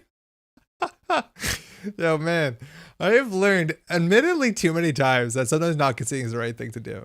But I'm very quick to concede some games. We could lose here very easily. They see the top and they see 2 from hand. There, they got it. The club of food. Hey, GG. Yeah, we had no game there past a certain point. Like we just had nothing. Thanks to the game. Like if our game plan is draw into the 1 of Biotic Labor, oh, I don't know if I'm interested. Ah, 4th from the bottom. Hey, cheers. Hey, you too. That's very nice though. Yeah, 103 credits. They're 60. Okay. Yeah, so I think like you can even do faster stuff, right? Like the idea is that if you want to spend the click for credit plus to advance ice, like Trickle Light is like totally playable. And you have access to 4 good 3/2s, which we're playing all of them. And then you can do Trickle Light but plus some other stuff. Admittedly, like the Biotic Labor thing is heavy on influence, but like there's other ways to add more fast events if you want to go that route. So who knows? Yo, Nero, how's it going? Yo, does Musfingo do nothing if it has no advancements on it? Like, if you Red Planet Couriers a Musfingo, is it just useless? Is that like an issue that came up in the design of this deck? Anywho, let's try another deck. The deck list of the week like a week ago I think was pretty interesting, and we weren't able to play it because we're playing Ram. Yo, did anyone play Ram? I watched a bit of it. How was people's experience? I think one thing showed up, which was like a thing that should happen pretty quickly in RAM, which is random access memories. Let's see if we can pull it up. Which was that some of the cycles available had, you know, like the best corp identities. Like Mati was available. So like the meta became, you know, 90% Mati. I wonder how big of an issue is that, and then whether that allows people to like play around it. But 39 players is pretty good. And there's a really high caliber play. But I'm assuming, yeah, like top cut is entirely Métis. Why wouldn't you just RPC onto Masvingo to make it another monster, make it a monster barrier? Well, you could. Solomir, you totally could. But that costs 5 credits on your entire turn. And then that's a piece you could use to win the game, right? Like, it's the same reason why do people not play Dedication Ceremony on ice a lot of times? It's because it can be used to Rikoko, which takes you closer to a win. One big piece of ice doesn't win you the game, right? By no means. If you want to do that, though, like, you can play, there's the name of a guy, I forget his name, but we put him in a lot of decks back in the day. Anson Rose. That does that sort of thing. He's an asset in a remote server that when you res ice, you move all counters and allows you to do a really big thing like that. But it's just at the end of the day, one unbreakable ice will not win you the game. Métis all day. We were like 2 cards short of every good Jinteki card ever printed being part of this tournament. There's no snare, was there? Oh, I want to see this deck.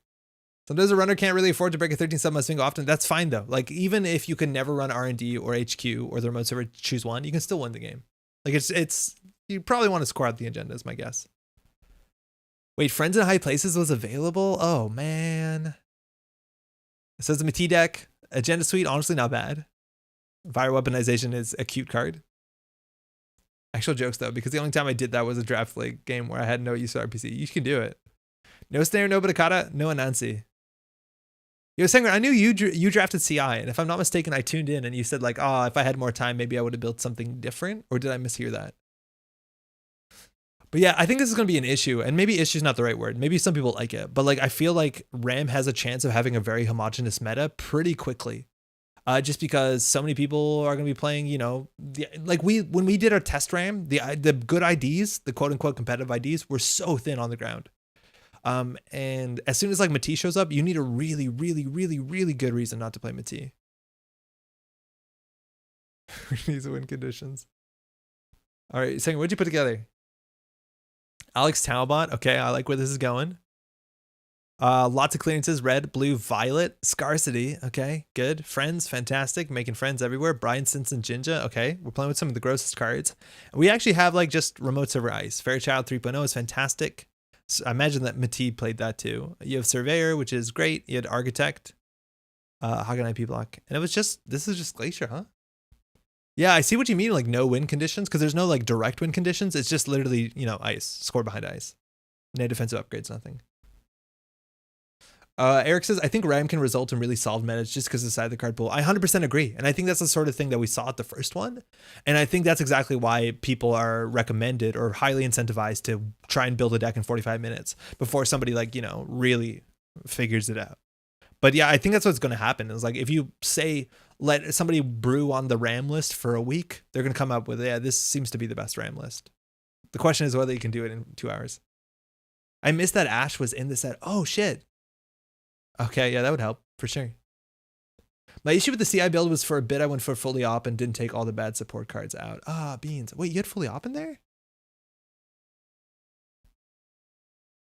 I think Pram will probably end up being better at like 25% more cards. Yeah, it's weird how more cards can help. It makes it intimidating, but it does allow you to play. I don't know. I don't know if it opens the gates. I just like don't see any situation in which Métis is an available identity within RAM and it not being the best identity.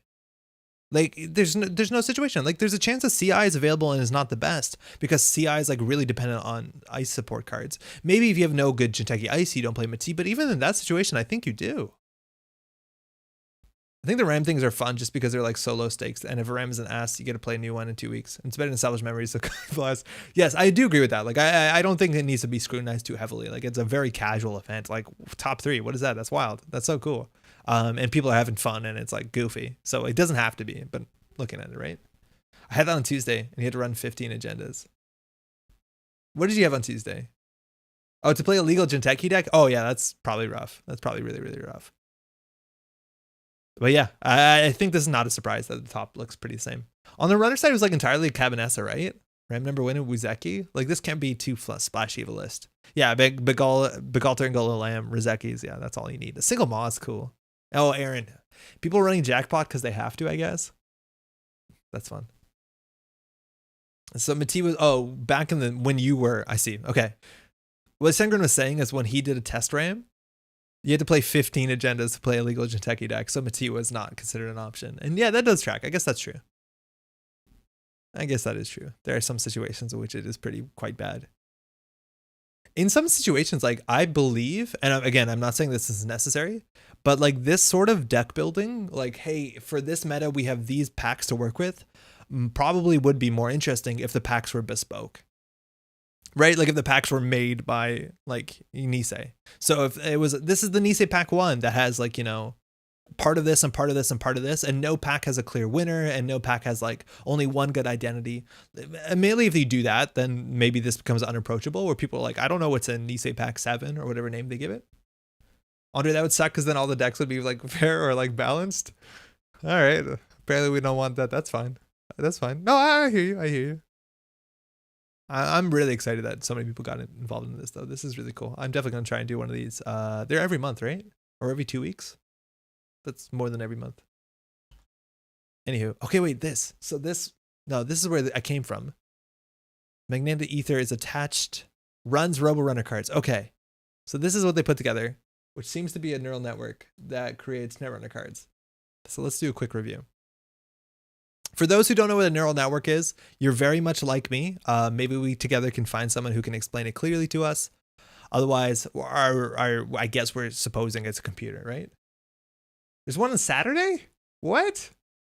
On New Year's Day? Oh boy, okay. I didn't know there's one Saturday. The truly big brain RAM format is to do the deck building, but no one plays games, and instead everyone just sits in a Discord call and talks about what would have won. Yes. Oh yeah. But that's why they made like all, what was that called? That show on Spike, where some guys show up and then talk about how good each sword is, and then they dissect the pig like a dead pig, and then they put it into their spreadsheet. They talk about how much more the ninja won than Al Capone. Yeah, that. Let's just do that for Netrunner, okay? So we have to break everything up into stats. Deadliest Warrior slaps. Deadliest War was like really fun for a bit. And then I don't know whether it was just kind of, you know, that spot of what do they call it?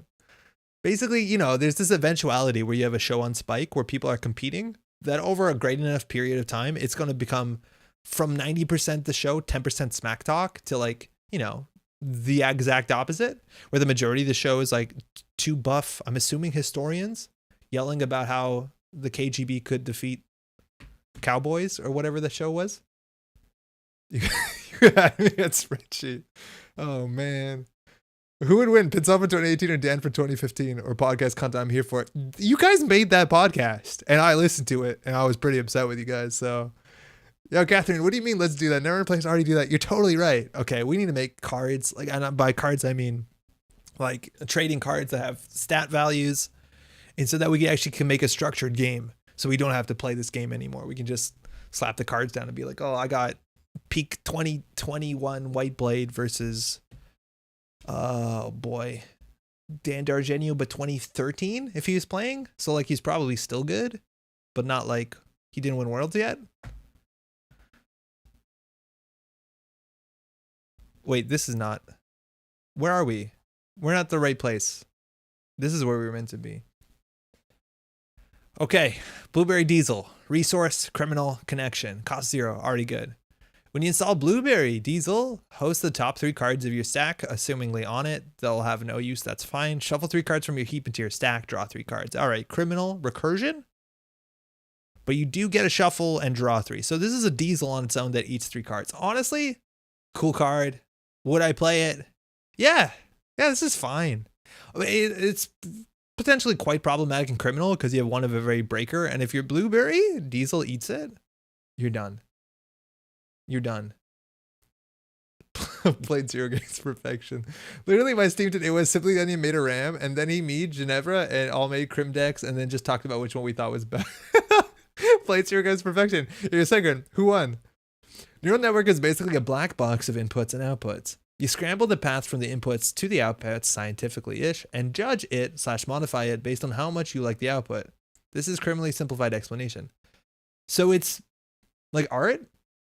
Like you just look at it and say, oh man, this one's a bit too adjective. And then you tell the box to do less adjective. You don't like say this path is overvalued for this reason.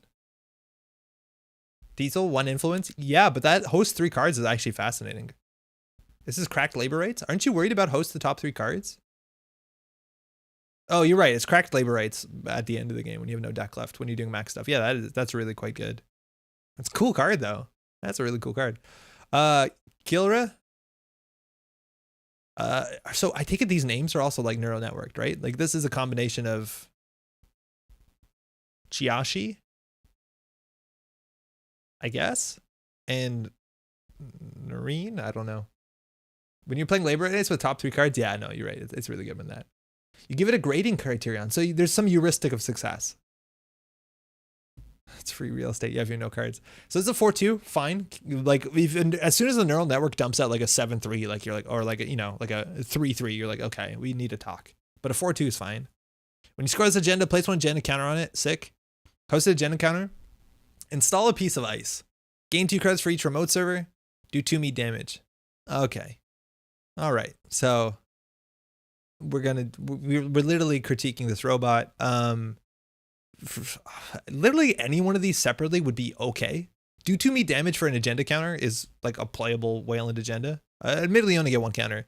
There's 2 crits for each room. It's confusing. Like none of this makes sense, but all very good. All very good. You play this. Art, phenomenal. Really don't know what I'm looking at there.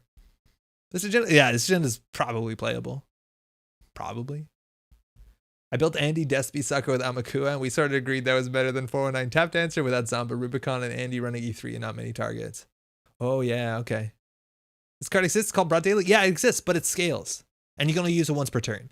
Now, this one obviously is also once per turn because it only has 1 counter on it, but it also doesn't let you install a piece of ice clicklessly.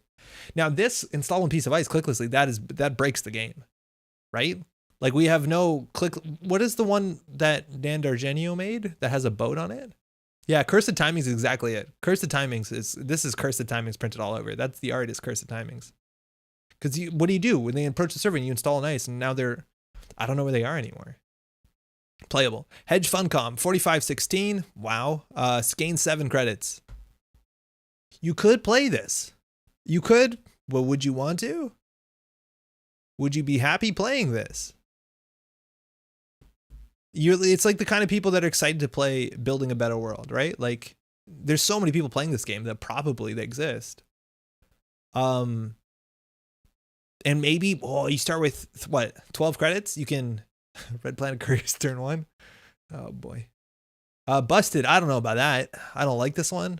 Probably still okay though. But like people would judge you for being so boring. You gotta watch out for that. Whoa. Physical Civic Knot. Whenever you make a successful run R&D, you may reveal the top card of your stack. You may install that card. Wait a second. These are playable cards, robot. How did you do this? Whenever you make a successful run on R&D, you may reveal the top card of your stack. You may install that card. 4015, this is playable. Schmendrix, what are these? You're late to party? Party's barely started here. Things are looking really hot at this party. This is Robo-Runner Cards, which is a neural network on twitter.com that's been making cards since this month. And we're like 4 cards in, and let me tell you, these are fine. I'd play physical. I think you could. You could definitely play physical Civic Knot. Better than Grendel? Yes, better than Grendel. Low bar, but yeah, I hear you. This idea is bad, right? You still have to pay the cost. Yeah, you still have to pay the cost. It's not great. It's fun. It's not great. Oh, they're using the Nemic layout. That's super cool. I'm into this. Not amazing, but good. Oh, spotters. Oh shit, this art. Code Gate Byroad AP 2-6. Already, we're in really uncharted territory there. I assume the runner can lose 3 clicks to break up to 2 subroutines on this ice and then suffer brain damage. Trash install program. The runner trashed 1 installed corp card. What the fuck? What are we doing here? Okay, this thing takes 3 clicks, which is you can't interact with that largely. Oh no, you can. Wait, the runner has 4 clicks. Hold on. Oh, sometimes the simplest things. Okay, so this is a Fairchild 3. That will absolutely ruin oh my god. Needs to lose the up to? No. No, the up to is the interesting part. This up to is the fascinating part. Because you can spend your whole click to trash a corp card. This is so cool. This is a banger of a card. Because it's like, saves 2 clicks in theory, seems good. Sort of? Okay. There's a big chance that this card is absolutely the worst thing you could do to yourself. My biggest issue is AP needs to be capitalized. But this is fascinating. Looks like a huge liability. A huge liability. It can just trash itself. But you probably wouldn't want to. You want that button. Oh no, this is cool. You either break it with clicks on BD, but you don't get to control the trash at all if you do.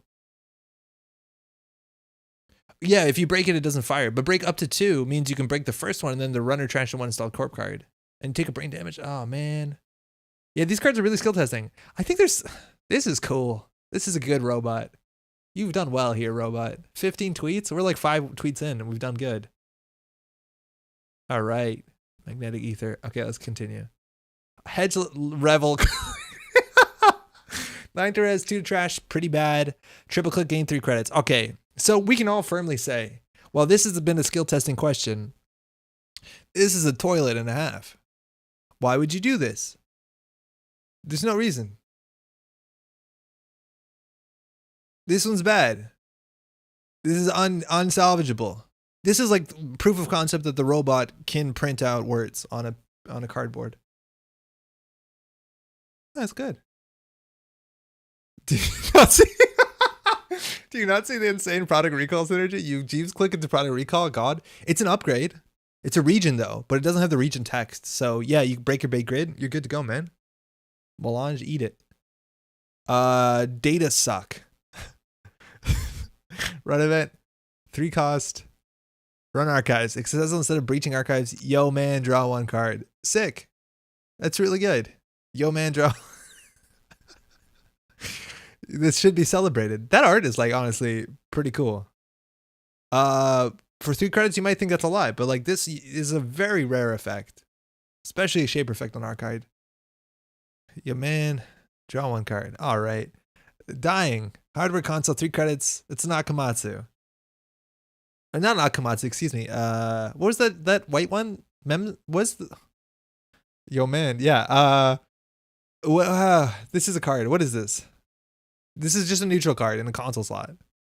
Again, we are regressing through the history of this computer, and we're making worse cards. Dyson, thank you. Did that cost more? No, it cost 3. But it wasn't unique. Oh, shit. 2 credits for Maryland City Grid. It's my daughter and a Psy Ice. It has a trash cost on it. Oh, boy, we're going backwards and it's hurting. It is. They've pushed the right levers as this thing got older, let me tell you. As a click, draw 2 cards. Okay, wait, actually, this is cool. Yeah, Saya's like, what? But I kind of like this to some extent. That there's ice that is like, this is obviously encroaches on what assets were meant to be. But if you have this, that you have like a non-end the run. Okay, firstly, this doesn't end the run trash, but there's a lot of reasons why this looks real bad. But and the capitalization, it's going to upset a lot of people.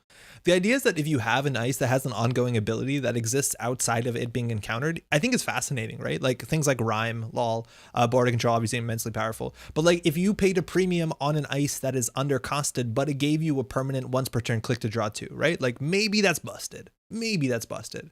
But the idea is that you go out of your way to put a subpar card in your deck, and then you have to figure out how to res it just to use it. Obviously, value proposition there seems a bit rough, but it's kind of cool because sometimes they're upsetting for many reasons. No, Miyamotori is actually what they start calling these, like, you know, active abilities. My daughter is neat. Honestly, neat. Said by one person, who cares? Yeah, I know. Lycanon answers Frogrim. Great. It's a barrier. 4/4. Good. Answers Frogrim has +1 strength for each power counter on Lycanon answers Frogrim. As a subroutine, plays 1 power counter on Lycanon and this is infinite power. You literally can't click trash, gain 6. Yeah, that's bad. That is creatively bad. It is so cool that the robot made this so bad. It has so many ideas on it, and none of them really do anything. That's cool. Finding the latest sub boost energy. Yeah, I know, right?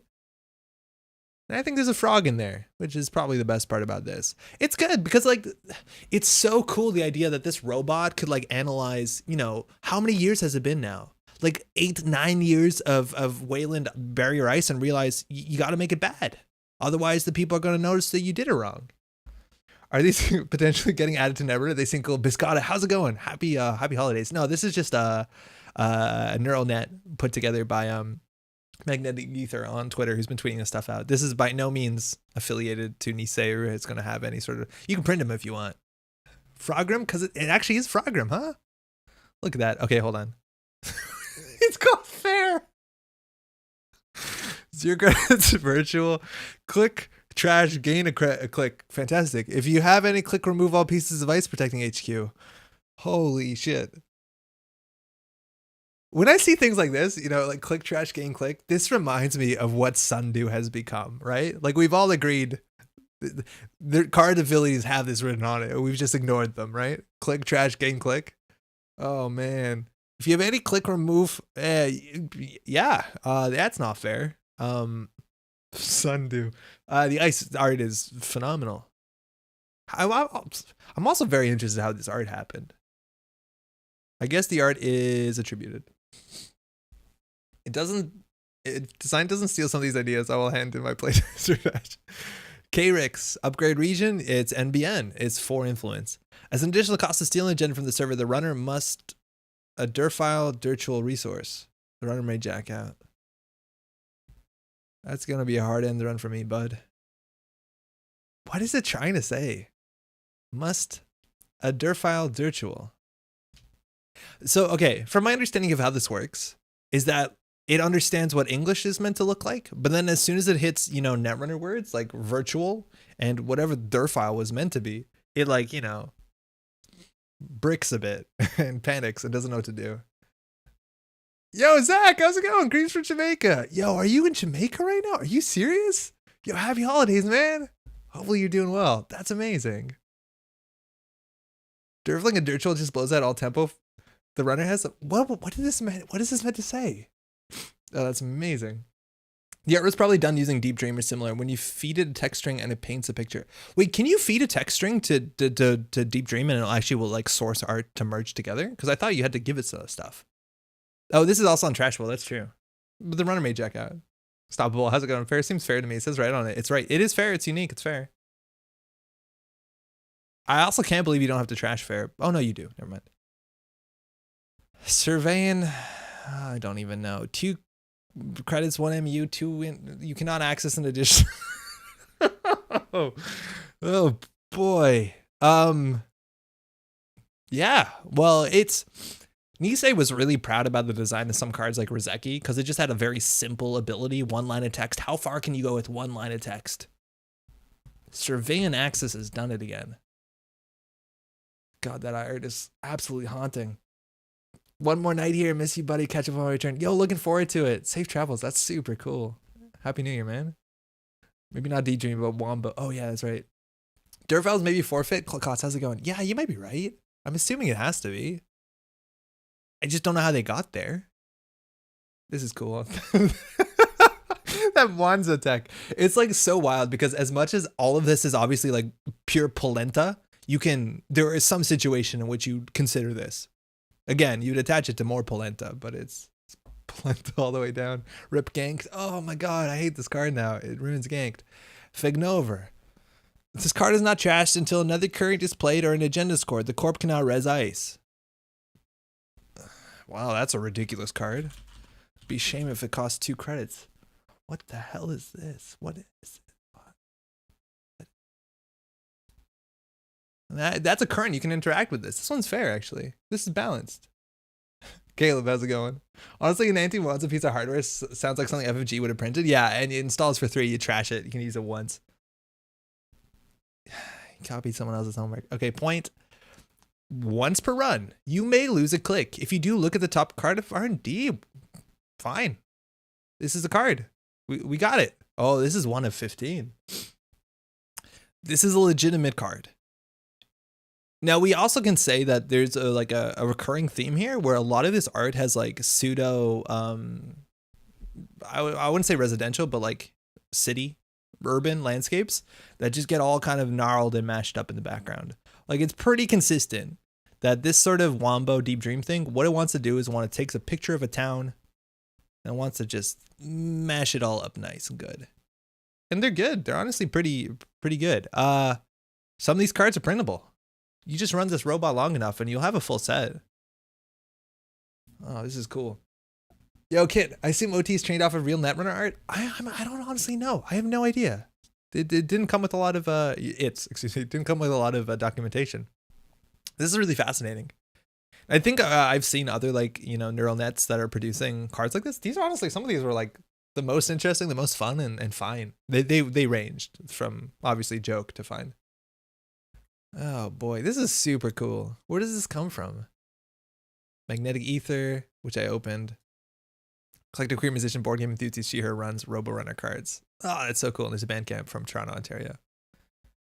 That's dope. And they had as a credit Robo Rosewater, which seems to be a Magic the Gathering one, but it has also like, you know, it's a bigger deal. But it looks cool too. I don't understand Magic that much. Nisa's Serpent isn't legendary and attacking. Shrent Wolf is Earth mana. Green mana? I don't know what people call it. I assume it's probably trained on all art, but then tuned by Netrunner art potentially. There's so many questions, but man, I'm excited to see more of this. This is really cool. I think the only other like Netrunner Twitter that is consistently exciting is Drill Runner still a thing? Oh, we can't just continue to read Drill Runner. Is Drill Runner still? Oh, it's still a thing. Oh no. I don't know if y'all, it's really hard to explain what this is or why people think it's funny or what drill is. I'm not going to try to, but it looks like Drill Runner still exists. If you think Astroworld is good, you're fairly actually a piece of shit all around. Great. I'm probably the most difficult person alive to trick into showing my penis to you. I absolutely almost never happens. Why did we come here? I have ended. We're done. Okay, this is a family-friendly show. Drill Runner is a thing. That was really cool. Thanks for sharing that. This is really, really interesting. I want to see more of it. Yeah, this card's a bit good, huh? Okay. All right. How's everyone doing? I'm gonna get some water.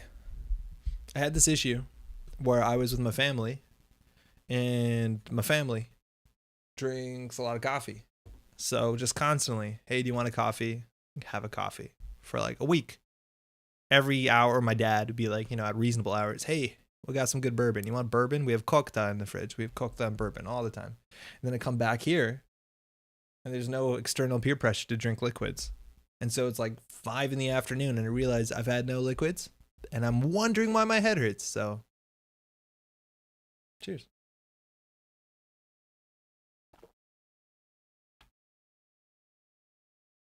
Yeah, that Drill Runner is really a bit not safe for work. This was the deck list of the week, I think 2 weeks ago. And this is the only list that I've seen published, besides the Nisei playtest team put out, the most wanted list or standard balance team. Excuse me, I'll get there one day. Printed, which was using Encore. The idea is that we have a Shaper deck here, and we want to pop off of playing an Apocalypse, and we want to do it on a turn with a lot of clicks. How do we get a lot of clicks? I honestly don't know. We're gonna have to read the write-up. Our hand is 3 times Apoc, 3 times Encore, Apoc, Conduit, and Equivocation. We need Rizeki, Simulchip, and T400 Memory Diamond installed. Don't click on that. Clippy, Euler, and 3 Out of the Ashes, of course. So we have everything we need installed. We have all these Out of the Ashes. Why do we need Rizeki, Simulchip, and T400?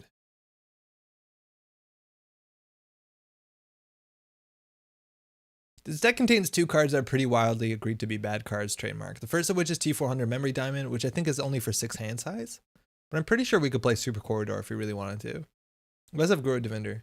Did WTC's filing attempts for the Netrunner license succeed? I heard there were supposed to be some sort of updates this winter on behalf of their filings. Yo, Biz, so I don't fully know, because it feels like the filings were about a year ago. And if I'm not mistaken, those filings had like a year limit on them. They basically said they were going to move on the trademark within a year. So I don't know. The one thing that is happening modernly, Urseki, so you have a way to recur Euler. Oh, okay. Is that Kamigawa is coming out, which is like their kind of cyberpunk Neon Dynasty set that's coming out soon? I don't know. Pre-orders are available. I don't know when. There's maybe a chance to some extent that there's like Netrunner cards within this or something that references Netrunner. That seems like a bit of a stretch, but otherwise don't think I've heard anything about it. I don't know if anyone's heard anything about it.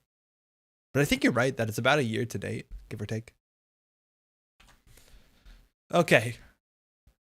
Seems like a lot of contraindications, but we're just going to go ahead and dive on in. 68301. How hard could this be? Am I right? I'm going to goof the combo up pretty bad, I reckon, on the first try. I'm also surprised for like all the APOC decks, how few of them are playing Euler. Like Euler just seems fantastic. We're running. I guess it doesn't matter. Okay, I'm going to just update this on Keyhole as well. We'll go from there.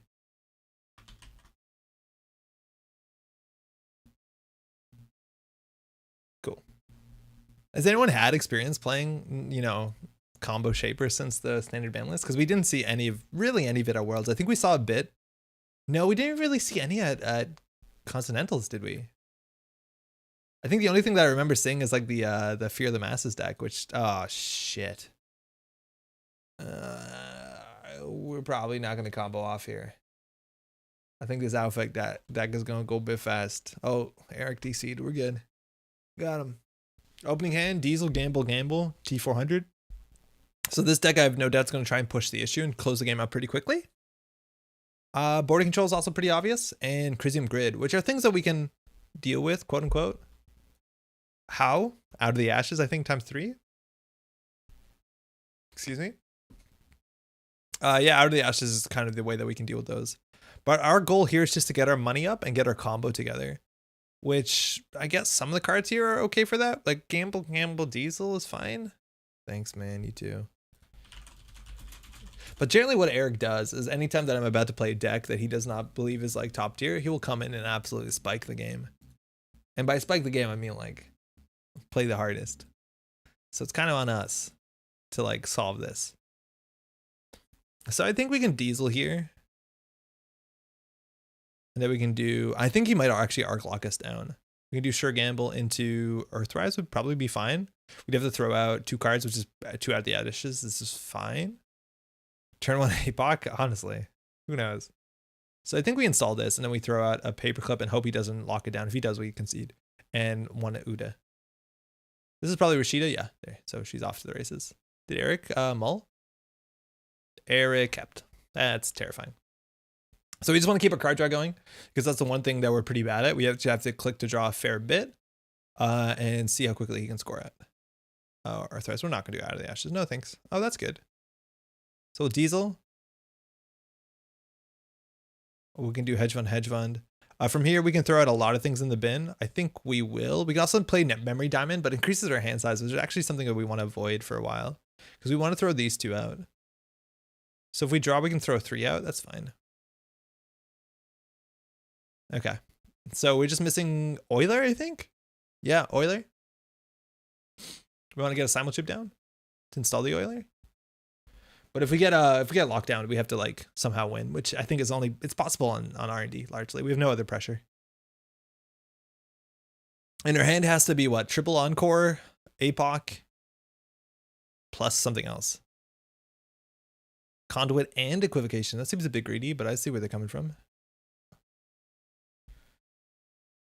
Eric, mind you, is a bit sick, so wish him the best. I'm assuming that Eric understood that we're going to Tau some ice, so we're just going to do this. Can't really tell we did something, but we did something.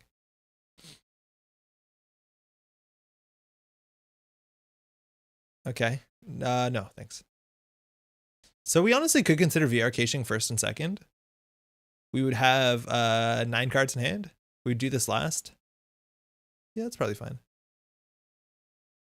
Beth is good. And then we can creative. Oh, we have to throw out a bunch of cards here. Actually, maybe a couple too many. Oh, shit. Okay. Well, Beth will definitely be pretty good. We're very likely going to get a click a turn off of Beth because I don't see how Eric's going to lose at least 5 credits. It's just the Lark lockdown is going to be a problem, and he doesn't only have to draw the Arc lockdown. He can draw like a creative. What's it called? The one that lets you tutor things. Okay. No, thanks. Okay, if we have Mosh, we have to discard 3. We can't actually do that. We need most of our pieces in hand, so I think we're gonna do install, install, install. So we can draw once, at least twice even. So we can do install, install, install. We'll draw once more. And now our money is really bad. And we did throw out a piece in our time. We have 2 more, if I'm not mistaken. Yeah. We're going to need still a fair few credits. We have to install our stuff. We have 1 bad publicity for the run. And we need to run every server. And we don't have like rebirth. Like we have to actually do it. I think if anything, we should probably end up charging this. Beth will have 5 clicks. Earthrise will draw 2. We won't do that. So we need our Rozeki installed. So it's a race now. Because as soon as we do that, we can't run. But I think it's the right thing to do. Draw. I think we do Earthrise into creative because they're not going to win in 2 turns.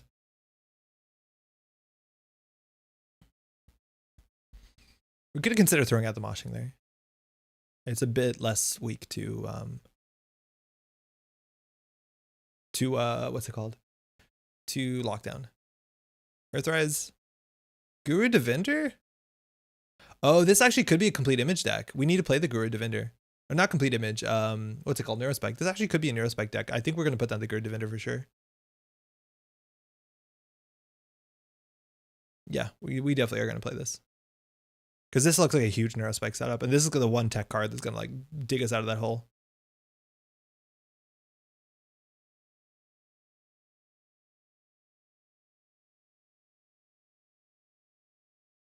I think we can get double encore. I don't think we can get triple encore. I think we might pop off soon. We need to get this into the bin. We're ready to pop off. The question is credits, right? The question is credits. I don't know if 18 is going to be enough with bad publicity. Oh, you really need 3x encore to have a good chance? You really think so? Shit. We might draw it with Earthrise. We'll see. So here we're doing a blind swap. I don't know. Could have been better. Could have been worse. Oh, no, we don't have it. You really think we need to hold on to 3? Okay. Respect. So we don't play this. Okay, we have it. Gotta pop off. I feel like we can maybe buy 1 turn. I guess there's a chance we lose here. Just VR here. Oh, we could have VR'd. No. Oh, we could have Out of the Ashes and then VR'd before going. Yeah, you're totally right. I botched that. I forgot that we could Out of the Ashes first. Yeah, now we have to hold off another turn, which is bad. Boo should have moshing. Moshing, we have to trash cards. I don't think we had 3 cards we wanted to trash because we need to keep 6 cards in hand.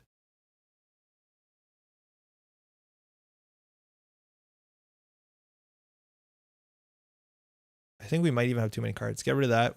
Get rid of this, this, and this. We definitely could have popped off last turn. Oh, it's Rashida. Okay. Now, if they get another ice on R&D, another ice on HQ, it might be a problem.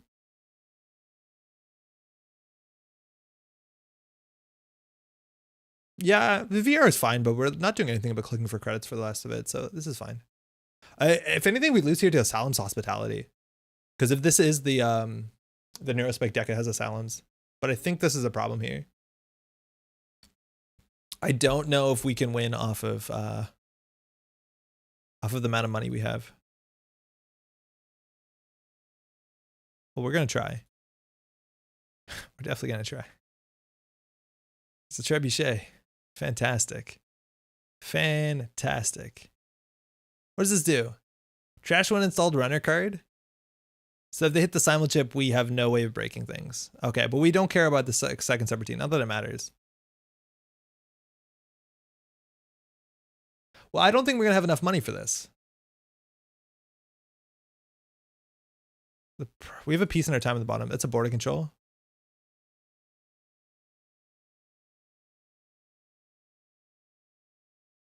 Yeah, money's an issue now.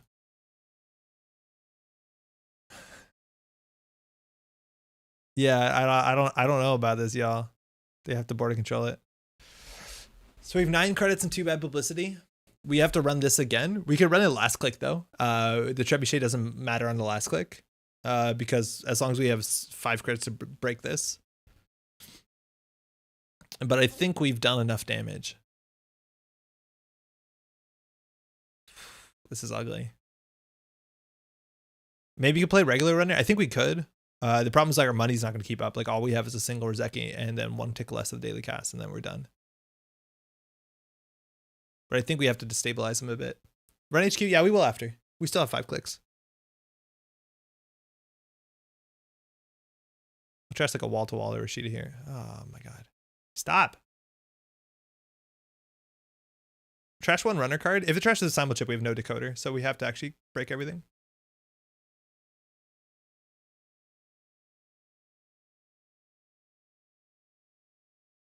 Hold on. wait. This deck isn't good. It's more tuned to beat CTM Gag. Yeah, I know. I think we want to put this. What do we do? I can't. Okay. I found it's unable to be PD any percent of the time, really. Yeah, I'm pretty sure it's not robust. You can tell because border control the remote. Yeah, if we do that, oh, you're right. But then we just break through the trebuchet twice. I think you're right that that's good. We can't run really anymore because if we run into a trebuchet, it eats our simul chip. But you're right. This now we can tank through. So we're just going to click for credits for a bit. And we still have to do all this and still have 3 credits left. Put on archives. We need to run archives for the apocalypse. Oh. Fantastic. Next combo turn, you just let it do RD. Exactly. For this, we just do R&D last. Yeah. For this, we run through. So now we have a lot of tags. Because they have a lot of money now. But we have 4 bad publicity. If we combo off, we die. So we're not going to do that. If we combo off, we die, right? So we'd have to remove the tags. I don't think we have an option here. We have no misdirection on the list. Yeah. Just win this turn easy. Oh, I think you're onto something. Wait a second. But if we hit a trebuchet, it's all over. Yeah, we can combo now. With 15 credits, though, like, what do we res? They have a trebuchet. If they res a Tithonium, it's only 4 credits. Yeah. I'm going to try it, because I don't think we win otherwise. I think that's a good idea. This turn could be 3 turns? Yeah, no, I totally realized that after. I don't know if I don't think we have enough credits. It really depends on what's on HQ. Like, if it's a trebuchet, we're fucked. But we have 4 bad publicity. That's not the good start. That's a bad start. At least it's only 5 credits now. All right. Well, if we spend basically 2 more credits, we're done. So that's bad. Yeah, 4 bad publicity is good. It's a mouseless. Every day of our life is a nightmare, huh? Euler comes in at 2 strength. We gotta go through it. With Beth, you have 1 extra. Yeah, we have to tank this. We just have to tank this. And hope it doesn't hit the APOC. Right? Like, we can't afford to break this. We install the Euler for free. We get up to strength. No, it fires. It just, that's what's going to happen here. It's just happening. No. Oh, never mind. We're good. I forgot Guru. I thought you had to pay for it for Guru. Okay. Break it for 3 credits? It's not 3 credits. It's like 300 credits. Yeah, but Guru is good. Yeah, wait, Guru. I thought Guru was a paid, but Guru's paid to stay. This guy will help you out. We have 9. Oh, wait, I think we've done it. I think we have successfully done it. Yeah. Yeah. I feel like I'm going to make a mistake at some point, and I'm not going to know what it is.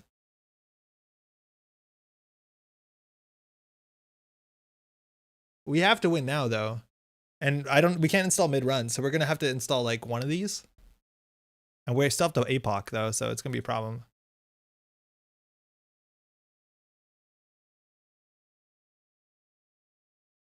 They're also not playing SDS. They're playing food, so it might be okay. Audacity. Okay. So we have 4 credits.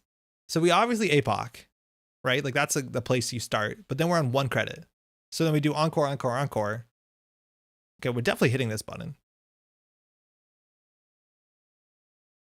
How many out of the ashes do we still have? 0. Ah, nice. So what do we do here? We know the top of R&D. We know what's in HQ. We click for credits so that we install the equivocation.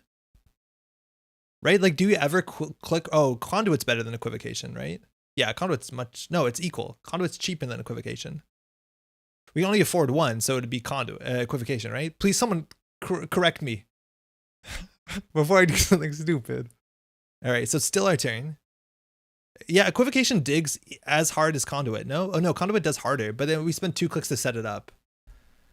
3 extra turns remaining. ... Thinking, which one is better? I have an equiv and a conduit. Yeah, conduit gets much better with steel. It's gonna be dig. I think it's conduit, right? But we have to spend 2 clicks to install it, 3 clicks to click and install it. So we lose basically a whole turn. It has to be better. It might not be. Is it worth for 2 clicks to do both? Oh, that's true. Bad pub trash. That's true. Because you'd have to do the math out on a tree whether it's worth it for both.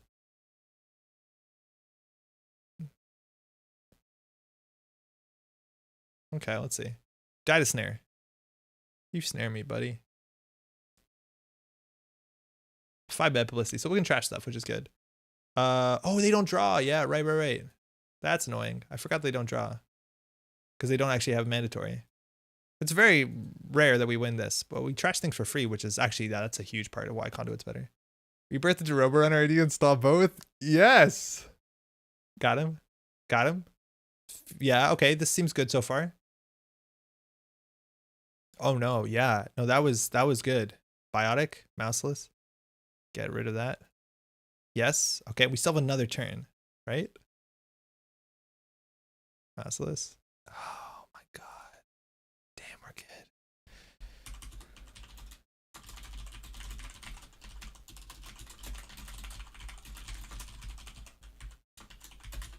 All right. We're going to see a lot of cards. I want to keep going though. So let's see what damage. Yeah, this is FA. Okay. Either would win. Yeah, it looks like either would have won, but this one's, I forgot. Hold on. I forgot to run with the conduit. To think Andre was about to clear tags. I know. Oh, we were almost going to clear tags. High profile target, a hard day news. Okay.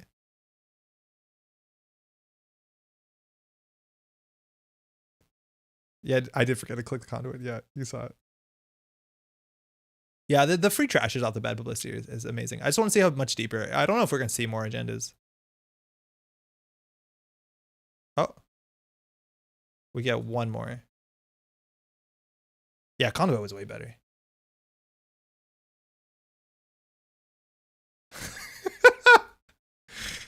Got him. He summoned a boom. That doesn't shuffle the deck. It's a summon. I forgot the summon is a thing you can do. Oh, I should have trashed that for sure. Oh, man. There's something else I wanted to tell him. Oh, man.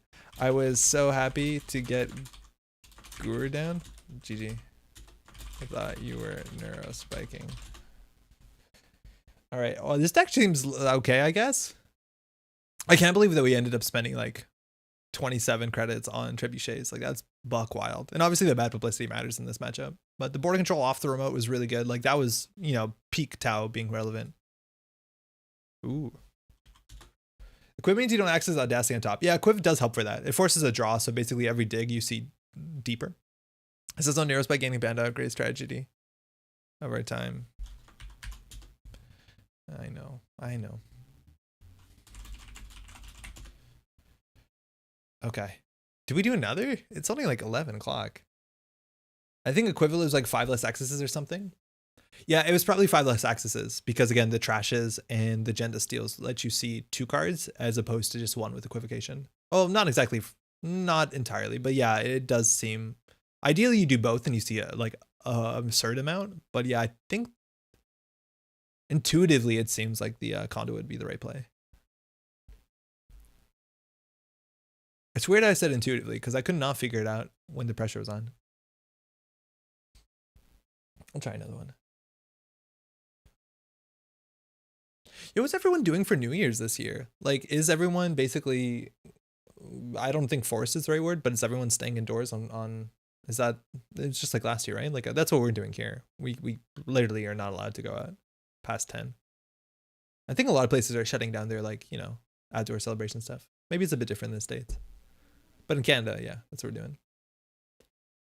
So we got a nice bottle of like, I don't know exactly what it is, but it's some sort of like peach grape kind of thing. Nothing since 5 p.m. here. Yeah, right? Yo, Frank, how's it going? Happy holidays. Nothing for New Year? Yeah, that's okay. Watch it on TV. If TV is still a thing. Supposedly the other party, but that's probably canceled. Yeah, I imagine it is. Outdoor potluck on New Year's Day. That sounds pleasant. Jackson, where are you at that you can do outdoor potluck? Staying in, zooming with peeps. That doesn't sound too bad. That sounds pleasant. Yo, Narco, how's it going? Yo, I saw you got a position at Nice, huh? I'm not sure if you already had it or not. But I read your name. How's it going? Happy holidays. Happy holidays, you too. Thank you. I did do the math, and equivocation plus conduit and 2 encores is better than 3 encores. And just conduit if you don't account for trash and steals. But now that I think about it, trash and stealing makes a huge difference. It seems like it would. Oh yeah, we're doing nothing. I do near a day zoom. Oh, Texas. Am I in Nice? What? News to me? Wait, did I goof it? Hold on. Narco, there's no way. What did I read? Meet Nice's latest members. Pedrag and Narco lead. Is this wrong? What am I reading here?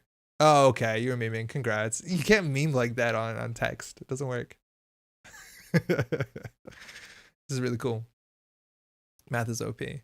Yes. Is this the latest hiring from basically like the latest hiring? Because there's some introductions from some people. A lot of these people you might have known before. There's some newer names, at least to me. Congrats, Neuropanzer, recruitment lead as well. That's really cool. Sorry if I missed it. You check the source. You always got to check your source. That bothers me. There's so many times where we've said stuff on here and then we've got it wrong, but we haven't checked the source first. And then like, there's no corrections. It's not like we edit the video. I don't know. It bothers me. You can't dislike this YouTube video, right? So if I'm wrong, what do? You email your MP. What are they going to do? They'd be like, what's Netrunner? Doesn't make any sense. Still 12 games. That's not bad. 14 games. That's pretty good. I need to do it once, but I get pinged because I've signed up on green level clearance as a mentor, and I get those messages like, hey, new to the game, welcome. And I've seen an uptick in the last couple of weeks, and I don't know whether it's holidays, whether it's people who've got Netrunner as a present and are learning it, or whether people have got Netrunner at like PAX Unplugged and are learning it. My sister and her fiance brought the Netrunner system gateway decks that I bought for them, and they brought it home for the holidays, and we did not have time to teach them, which is a big mistake. Probably going to stream the RAM tournament Saturday. Oh, awesome. Oh, Floofy, I like your sweater. Thank you. Actually, this was a Christmas present. This is a really nice story. So my partner, she picked up knitting about a year ago, a bit more, I think. And so for Christmas, I opened this box up and she made this like sheep sweater. And it's an old design from, I think, the 80s is what I'd guess when she showed me the design after. But basically any time that I was out of the house, which I would go to like Flesh and Blood twice a week generally back in the day, and I would go to friends every other week to go play Arkham, she was like sneaking out, knitting the sweater and like hiding it. I had no idea. And I opened this box. I'm like, when did you do this? This is crazy.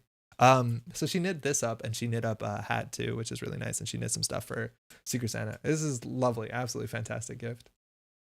I'm a big sheep guy, so the sheep design lands really well. But like, I don't know what happened if they like called lockdown sooner. And then she was laughing like I'd have to like give as a gift, basically like a greenish gray cummerbund. Because you do it from the bottom up on this one for some reason. It's so cute. Yeah, it really is. It's really, really thoughtful. I think this is her second sweater. Like she built herself a cardigan and she's pretty pleased with it. It turned out really nice. So this is the first like proper sweater, like jumper sweater. It turned out quite nice. That's fantastic. Yeah, no, hey, it's something. It really is something. A lot of work goes into it. And she's been knitting for about a year, and it's I wouldn't say it's a bit tricky. She's obviously doing really good stuff, but she doesn't like working with wool a lot. She likes more natural stuff. Like, well, not natural, not wool that isn't, but like this is cotton, for instance, which is, oh, that's weird. I guess we win this one. 0 cards in deck. They got decked. I've never seen that happen.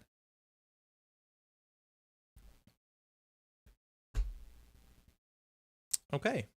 Undefeated on JNet. Let's go.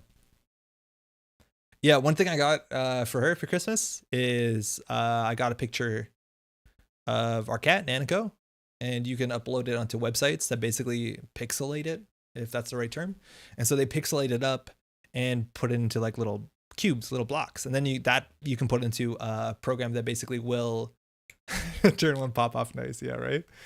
You can put it into a program that we'll keep this. That will do make it into a pattern for cross stitching. So basically she is cross stitching up like a nice full portrait of our cat. And so far she started on the ear and the face, and it actually turns out quite nice. So I ordered all the appropriate colors of cross stitching fabric. I'm not actually sure what it's called, but I'll show you all when it's done because it's looking really cool already. She's pretty excited. Basically an NFT. Yeah. Yeah, Wesley, it's an NFT. She'll have the original though. She won't just have the address to it. She'll have it. It'll be cool. This is GameNet. I don't think that's going to matter. We're really not tending to run a lot. That's fine. All right, we'll start in peace. Everyone's rich. Fantastic. NFTs for all. We definitely want to get Beth down. We'd probably just do Beth creative. It's a bit more clumsy. We don't have to. There's like no reason for us to play creative here. So we'll draw and then, yeah, we'll definitely do Beth.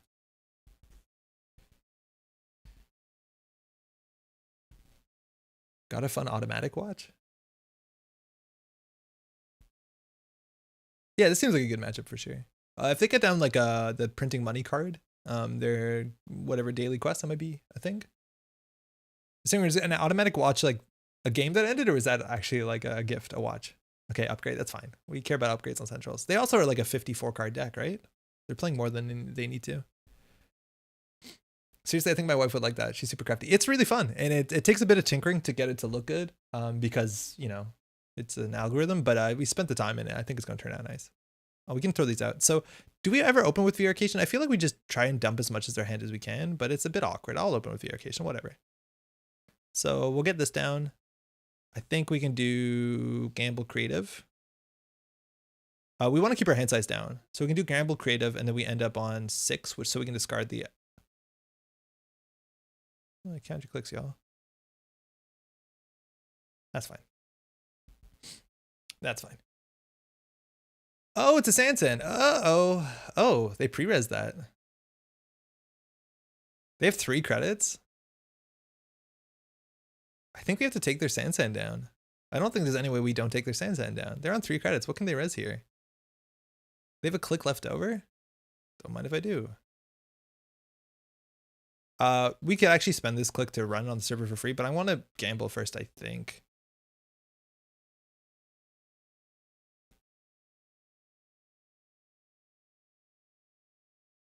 Three cards like a res IP block is a bit of an issue. By a bit of an issue, I mean mildly annoying. We did switch the ice from R&D to server 1. An automatic watch is a mechanical watch that gets wound by motion. Oh, super cool. So you never have to wind it, or you have to wind it if it's been static for a while? It's a Maryland campaign. If they don't have money, they're not doing anything. I think we'll try some Maryland campaign. So we can draw once into this, and we'll open next turn with the diesel. We do need to keep our money up to some extent, so we don't have to worry about hard hitting news or like public trail. Well, that looks like an NGO front. It'd be bad if it wasn't. So we just want to set up our combo as soon as possible. APOC is the most important piece. No APOC just yet. We can get the Rozeki down, and we have 1 card in our hand we want to throw out. So we can install the creative and throw out nothing, or the memory diamond, excuse me, and throw out nothing. We'll start from that. And his NGO front, they popped it immediately before the mandatory drawed, which there's no reason to do that. You probably shouldn't do that. It's a regolith, that's fine. Okay, they're back in it. We won't trash that. Money's fine. Them scoring points out from hand, that's a bit scarier. Beth for a card. I was confused for a second. I think we start with Verification. 4 cards for 2 clicks is fine. Like, we're getting where we want to be. And we have a couple cards in hand. I think we'll install down the Earthrise. We just need to go fast. We'll throw out an Out of the Ashes. We have to throw out 1 more card. Honestly, it's probably going to be the daily cast, unfortunately. Everything else is integral to our game plan. I never really have to wind it. 15 minutes or so winds for 2 days. Oh, that's super cool. I wore a smartwatch for the first time in a really long time because I haven't been going out a lot. So I haven't had to wear it. And I wore it while driving. And let me tell you, having a thing that you can look at instead of looking at your phone, as kind of dorky as smartwatches sound, pretty cool. Big deal to me. Okay, APOC is in the bottom 14. We're missing 1 encore. That's largely all we're missing. Yeah, that's all we're missing. So we'll just dig into it. I don't think we need a piece in our time. I don't see a world where we spend 17 credits. Oh, our breakers we need to. Nah, maybe we do need this. I'm worried that this is another Sansan. Oh, these aren't unique. That's fun, I guess. So creative can be our last. We now have 5 clicks. That's a good reason why we should be constantly piecing our timing. I guess we will install this. I don't think we have to. So we have 5 cards we need to keep. 3 we don't. So we can draw 1. That's a bit risky to do last click. Actually, it's not that risky to do last click. There's a majority of cards in our deck we want to discard. So we'll do it. So we'll discard Out of the Ashes kindly. We'll discard Creative. We'll discard the Memory Diamond. We'll get the Oiler out. Guru Defender is like not very. I wouldn't think we'd need it. I don't think we're going to install an Earthrise. Yeah, this is probably fine. We can probably keep the Guru. Okay. So bottom of our deck is actually like 2 breakers and an APOC, which is a bit annoying. I wanted to skip smartwatches because I already distracted by Discord. Yeah, you can obviously say what you want to be on it, but the fact that I don't have to pull out my phone and look at it honestly is done enough for my focus, I reckon. Okay. Rizeki, no thanks. So we still don't have APOC and we don't have breakers, so we need to draw into all this stuff. So if we draw twice, that's good. Draw once. We want to throw that out. We'll draw once. We'll throw that out. Okay, from here, we can just get money. We don't have a get money button. So you can click for credit and another credit. I'm not smart enough to know the bottom of my deck. Okay, we're good to go. I don't think they're going to have any tricks on centrals that are going to be a big issue for us. We did position ice from server 1 onto R&D, but we'll see if we can end it here. Because we have they're playing hedge fund and then sprinting. So I don't think they're going to do too much. Now, the thing is that they have a huge deck, like a slightly bigger deck. So variance always does play into this. But double ice on HQ, we're going to start with that for sure. Earthrise draw our last card. Some moshing, of course. Rizeki, Beth, 5 clicks. We'll run HQ. What goofs us? Jua goofs us, right? Jua's a problem. I think Jua is the only like earth shattering ice here. Or like plan shattering ice. Okay, that's fine. This is acceptable. Gain 2. I don't know, you can, that's yours, man. Congratulations is correct. Oh, Maganga. Oh no. Oh no.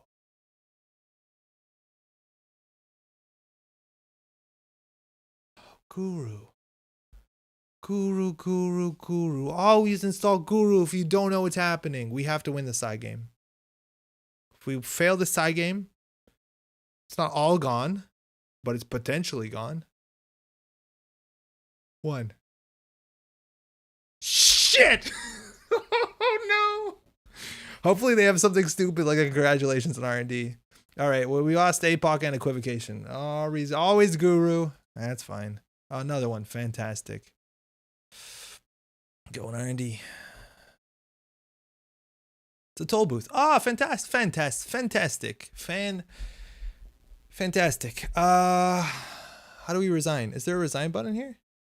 How? You just play Guru, idiot. You stupid moron. Just play Guru. Why would you not play Guru? It stops this from happening. Ah, my God. They probably would play Zero, right? Because they want to make money. You steal an agenda and then you win. Oh, I like how you think. I do like how you think. We will try these things. Okay. Got to bring in the simul chip. Got to bring in the oiler. That's here. Break. That's all we need to do.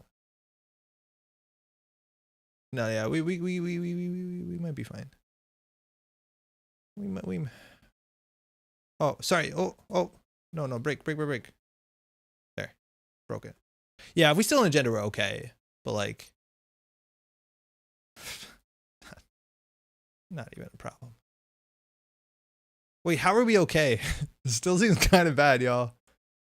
We still have 20 credits. Oh wait, no, this is why. Because this is a stupid card. Okay. No? What do you mean no? Yeah, we did it. We did it. We figured it out. It's cool. All right, so we just equivocate through this. Oh yeah, we archives. Oh, I see. We still win. We figured it out. No. Bah. Enjoy your infinite money while we try to win. We're actually gaining money. So wait, how does this work? Oh, we're actually gaining money. So it's going to be easier for us to trash things. Okay. Yeah. Okay. We figured it out. Just pop-up window would have been better than this. Authenticator. Oh, okay. Fantastic. End turn. Beth. Yes. We're going to die snare. 100 times we're going to die snare. Okay. We have to hit this button 15 more times.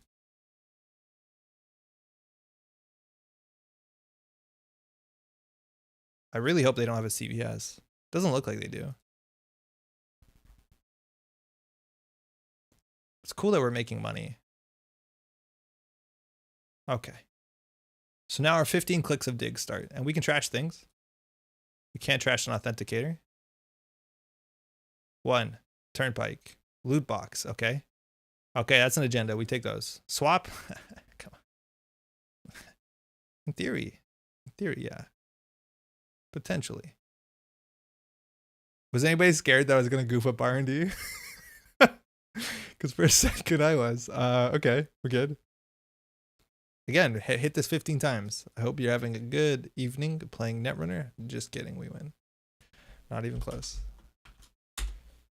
Oh man, I was worried about that. Maganga had to hard pivot for sure. Just play Guru. Just play Guru, guys. You have enough money? Yeah, we would have been okay. And again, we did that for 15 turns, so we would have accessed, you know, most of their deck. I saw one. I have a Guru in the bin that I decided wasn't worth it. Always Guru. Yeah, that's a really good like example of why Tau does work really well in these sort of decks, because Tau totally saved our nonsense. Random ass Maganga almost goofing the entire deck. Oh man, it got it so good. If it hit the conduit, like at that point, it's between Oiler and conduit, which is obviously very difficult. Oh, we should trash that. Obviously, we're not gonna do it. Had to hard pivot into ripping an agenda off the top exactly when you need. Yeah, if that was an agenda, we just had to hit HQ a bunch. Yeah, that's a good point. If I didn't get an agenda off HQ, off R&D, my God, that's hard. Thanks. Hey, you too. Happy New Year. Oh, they left. They'll have a good New Year, even if they don't see that. Don't worry. Okay, we can keep doing this. They don't take long. Like, that's the cool thing, is that it's still only like 10 turns. Deck seems okay. Sometimes you need a hard pivot to damn I'm good mode. Yeah, yo, gotta get lucky. So if that goofed it, like we would still run archives and get as many more turns as we needed, and then we basically still just hunt HQ for agenda. We try and see every single card in HQ, which isn't that hard. We knew one of them, and if none of those were agendas and the remote server was an agenda, then we're like, yeah, we're done. We're pretty done at that point. This is a cool deck. So this deck probably has really bad matchups against PD that can go incredibly fast. I believe it. But against anything else that's going a bit more sideways, like Gagarin, yeah, CTM seems fine. Some of the more Glacier, like Acme decks, stuff with like, you know, defensive upgrades, yeah, Caprice Nisei equivalent, Crisium, board control, that stuff gets a bit tricky for sure.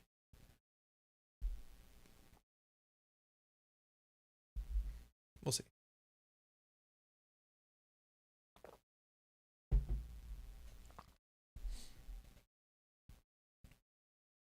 I totally didn't realize that there was a, what's it called this weekend? A RAM. I'm not sure I can make it, but I'll definitely watch. 5 p.m. Eastern it was only, how many rounds was it? Like how long was the event? I also totally did not realize, and I'm not sure if I have the link, but this is very much worth noting. I just don't know where the link is. Random Netrunner, random access memories, but obviously not random access memories. Netrunner.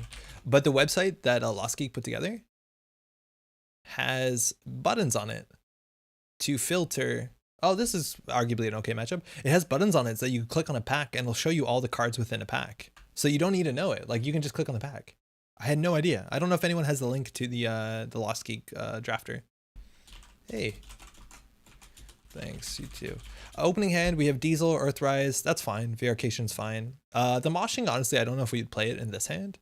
We would probably Diesel and then Moshing whatever we Diesel into. Yeah, let's play Moshing. It seems like a good card. But yeah, I don't know if I can find it. It's not listed on here for some reason. But yeah, if you click on the data pack, it showed you. Oh, it's here. It showed you the cards that were available, which is super cool. If I'm not mistaken. So if you did roll all sets at once, if you did this, it shows you that, which is really cool. Yeah, thank you, Seds. Yeah, that's awesome. That's actually really, really, really worth knowing. All right, so tiered subscription. This is going to do really very little considering our game plan. So we can out of the ashes that. We definitely want to get the Beth down. So I think our turn is going to be, unfortunately, if we do Beth into Day of the Cast, it's not that good. So I think we do, if we mosh this hand, we mosh out of the ashes via Arcation and then something else. So I think maybe we mosh after we get this down. So I think we honestly just do Earthrise Hotel, credit, creative. That seems bad. This is going to get us probably a credit, which is not amazing. I think we just want the card draw, especially because we have moshing. Yeah, that seems fine. That's a really weird opening for a shaper. You generally don't see that.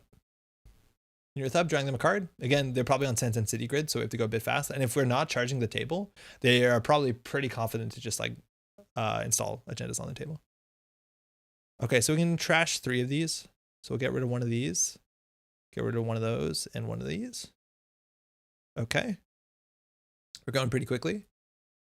They're on 5 credits, so we need to get the Rozeki down. We can throw this out pretty happily. And so then it's the Beth or the Daily Cast. And the Daily Cast will pay off a bit sooner than Beth. Yeah, that's fine. So we're going to see Maryland's. I don't know if we're going to see Jeeves maybe, but if they start scoring out agendas on the table, especially if they score out that 4-2, we're going to sweat a wee bit. We at least have to threaten that we have Clot, which is not actually possible because we don't have self-modifying code or Clot itself, which, you know, they don't know that, but they do know how many SMCs you have on the table. All right, drawing up. They didn't res, so no Rashida, no Maryland, maybe Jeeves. Maybe even we have to worry about Amalia Zaloka, but I don't think it's that relevant.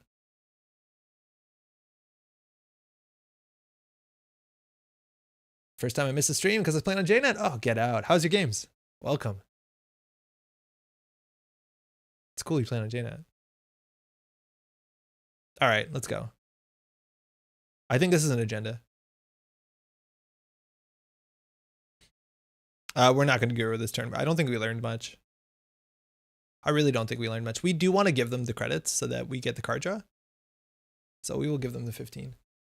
This is an agenda on the table on server 4 for sure. They spent time thinking about it.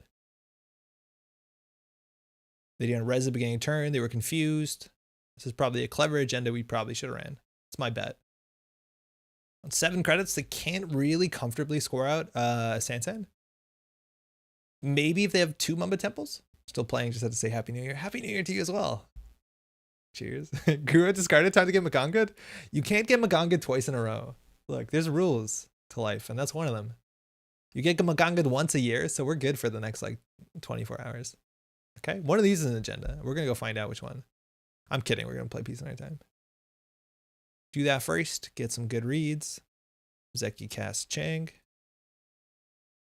No. I'm gonna run one of these. Gotta keep them honest. They'll get a credit, that's fine. If we get snared, oh my god. Oh Murdoth.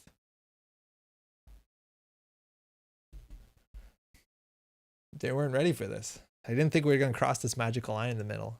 They weren't ready for the confirm action button. They'd walked off to make a sandwich. Snare would be hilarious. Snare would be really bad. Snare would be quite bad. I wonder if they're on like focus group or something. Let us in. Please. I'm not only gonna set up, I'm gonna check some of your cards. Oh, it's a spin doctor. Cool. Trash it? No. Server 6 though.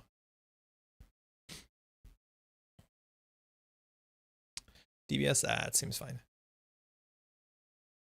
You want to trash the Euler? Yeah, we do want to trash the Euler. Oh, we already did though. Oh no, we didn't. Oh, that Euler. Yes. It's very good. I'm too much of a coward to hit this button last click. I think we hit it sooner than that. We're already moshing. We're at 14 credits to 9. Merely not as much money as we think we would. Yeah, we're zooming out here. We know 6 is a DBS and they're not resing it. Like, what's going on? Why aren't they resing a DBS? It's good. 3 new remotes. Okay, well, we're just gonna have to apocalypse them.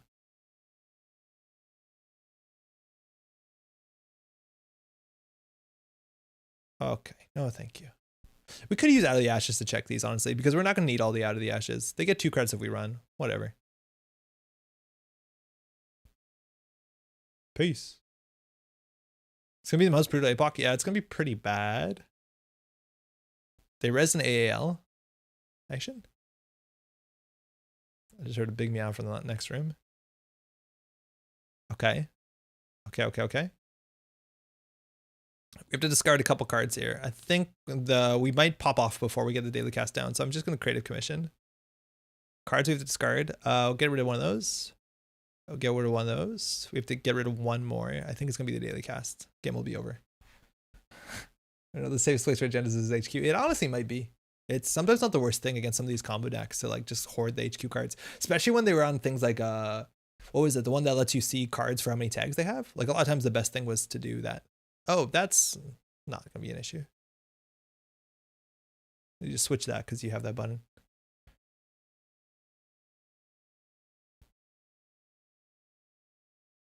I still think we can score out faster. Wait, didn't they have an agenda? Oh, I'm thinking of the other game that they aggressively, excuse me, sense end. Ah. So we go ahead and trash this. It's going to be 5 credits and a tag, and they're going to gain 2 credits. I still think we do that. With Minecraft, maybe we don't. Maybe we don't. I think we do. I don't know.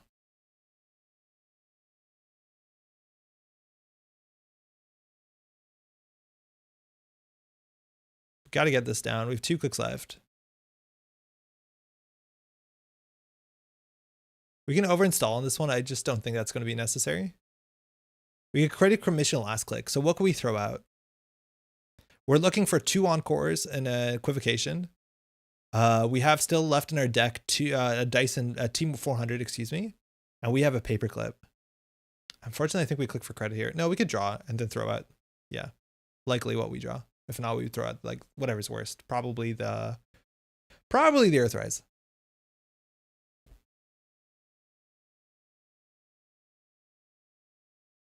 I just don't know what ice is going to keep us out here, right? Like, I'm assuming pop-up window, probably a drafter.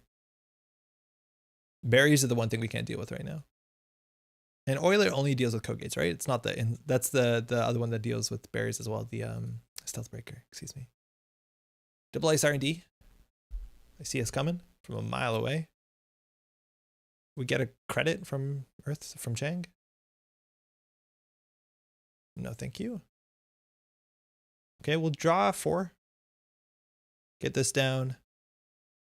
Okay, we have 2 cards left in our stack. Do we need any of them? One of them is an Encore. So at this point, we just draw into what we need, which is hopefully an Encore, or we install the Earthrise Hotel and we get both cards for sure. I'll just do that. It's a bit wasteful, but whatever. Yeah, that's fine. Now we'll definitely draw into it. And I think with 26 credits, we'll be able to combo off and hopefully end the game. The Rising of Maryland. That's okay. It gets shuffled back. We should be able to do the full combo, which we haven't seen. We honestly, this will be the first game that we see a full combo. I'm not zooming out this far. I'm gonna go zoom in.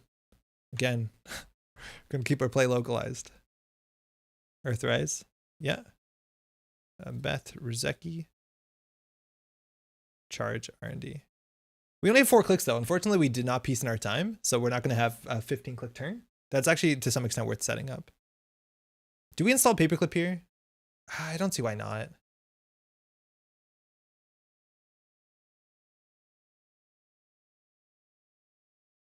Free to play? Do you even do anything? Give the runner one tag? That could matter if they're in quantum. I think we'll just pay 4. Because we're not tagged. I don't think it's necessary to break this. I just don't see what we're going to do with the rest of our money. Oh, okay, Beal. Cool. Swap. Well, this is likely to be the cheapest piece of ice on the deck. So we might as well.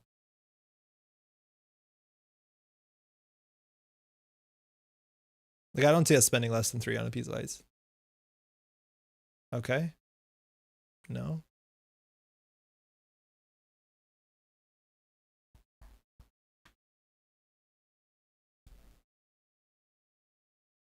All right. See 2 face down. They could always spin Doctor before this. It looks like they're going to spin Doctor. Hard-hitting news. I'm going to ask for action. Any action? And again, this is their board state. Like, they go up to server 13, but we don't need to show that because we're just not that kind of person. Nope. Okay. So we're just going to go ahead and blow up the board. We're going to take a tag.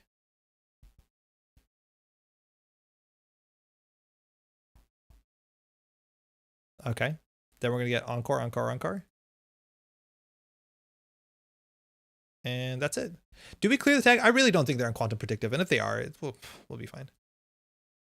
If they had another click, oh my God, we would, what? How is that an option?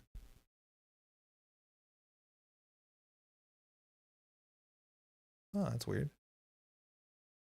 Yeah, if they had another, if they're 15, we would get additional clicks, which would be pretty good. Oh, excuse me. I did that in the wrong order.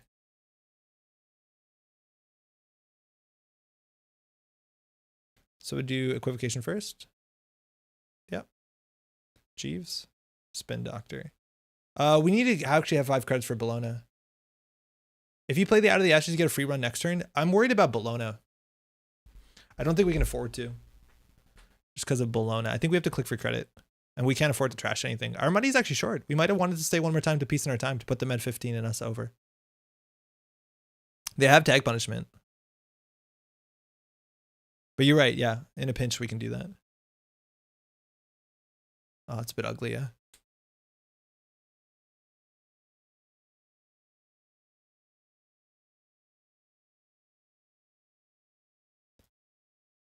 Mamba, tiered. We also can check archives. Yeah, I'm sorry.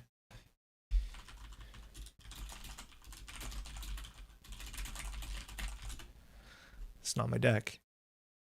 But I hear you.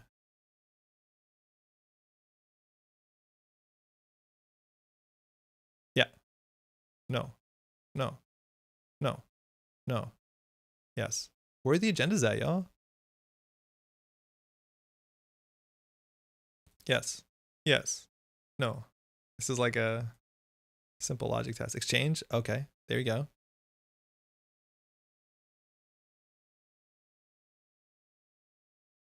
I think we check archives last click. Do we check archives last click? I think we do.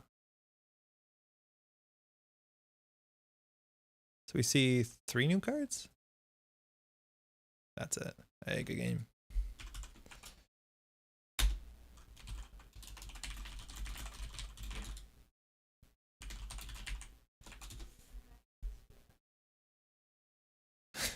I love it. All right. Okay, that'll do. Did they bury them? They didn't res the DBS. No, the way that they did. Oh, did they? I guess they did res the DBS eventually, but they had a lot of cards that they did not they didn't res in the remote server. So I think there's a potential that one of them was like a blown on the table and they were like baiting a very early hard-hitting news because they had tag punishment. They did have a tag punishment. And I know people get pretty upset sometimes about that sort of like uninteractive matchup. And it's kind of like, I get it. It's rough. And some decks really struggle to deal with it. But it's kind of on you to understand, like, you have to push the game. You have to make a reason that we want to combo off sooner than later. Because, again, if you go fast enough, we have to start interacting with you and not interacting on our setup. But our setup is actually quite fast. It's a bit faster than it looks like. And there's just so many now good card draw cards and just like economy that's not economy over time with the creative commissions and VRcations and all that sort of stuff. Yeah, so it's a mix. Anywho, I think that's it for tonight and for this year. It's 11:30 right now, so we'll be back in next year. I'll see you next year. We'll be back on Thursday next week. I don't know, maybe Pat will be with us. I'm not exactly sure. I'll check in with him first before I confirm anything. But that's largely it for this year. I don't really have anything big to say about the year overall. It's obviously a mixed bag. There's some really good Netrunner going on this year. Huge success when it comes to things like System Gateway, Worlds this year. There's a lot of really good online tournaments as well. So that's been a really good part of my life for sure. I'm really excited to continue on doing it. Maybe next year we'll come up with new ideas of cool things to do. I feel like we need to push the envelope a wee bit, but not the card itself. That's, I think, it. Hopefully you're having good holidays. If you're watching this during the holidays at some point or later on, or in the new year, Happy New Year. Enjoy whatever celebrations make sense for where you are. Justin, Happy New Year. Thanks for your content. Hey, cheers. Appreciate it. Purple Teletubby, enjoyed all the content you put out. Hey, really good to hear. Appreciate it. I know we could be doing more and make more curated content. But for now, it's just been a lot of streams on Twitch and YouTube, which has still been good fun, I reckon. All right. That's going to be it. Thanks to everyone we've hung out with in chat, everyone watching the VOD. Take care of yourself, everyone we played games with. Happy New Year, Andrea. Oh, thank you, Jank the Unstoppable. Have a good one. Happy New Year to you as well. Floofy, good night. Happy New Year, everyone. Yeah, cheers to everyone. Hopefully you're having a good time. There's obviously a community of people out there. If this feels like, perhaps not the most easy time, we feel a bit lonely at a time where people are hanging out with families or whatever. There's a huge community of people that they care about the same thing you do. And there's some connection there. I hope you at least can feel it. Take care, y'all. See you next year. Ciao.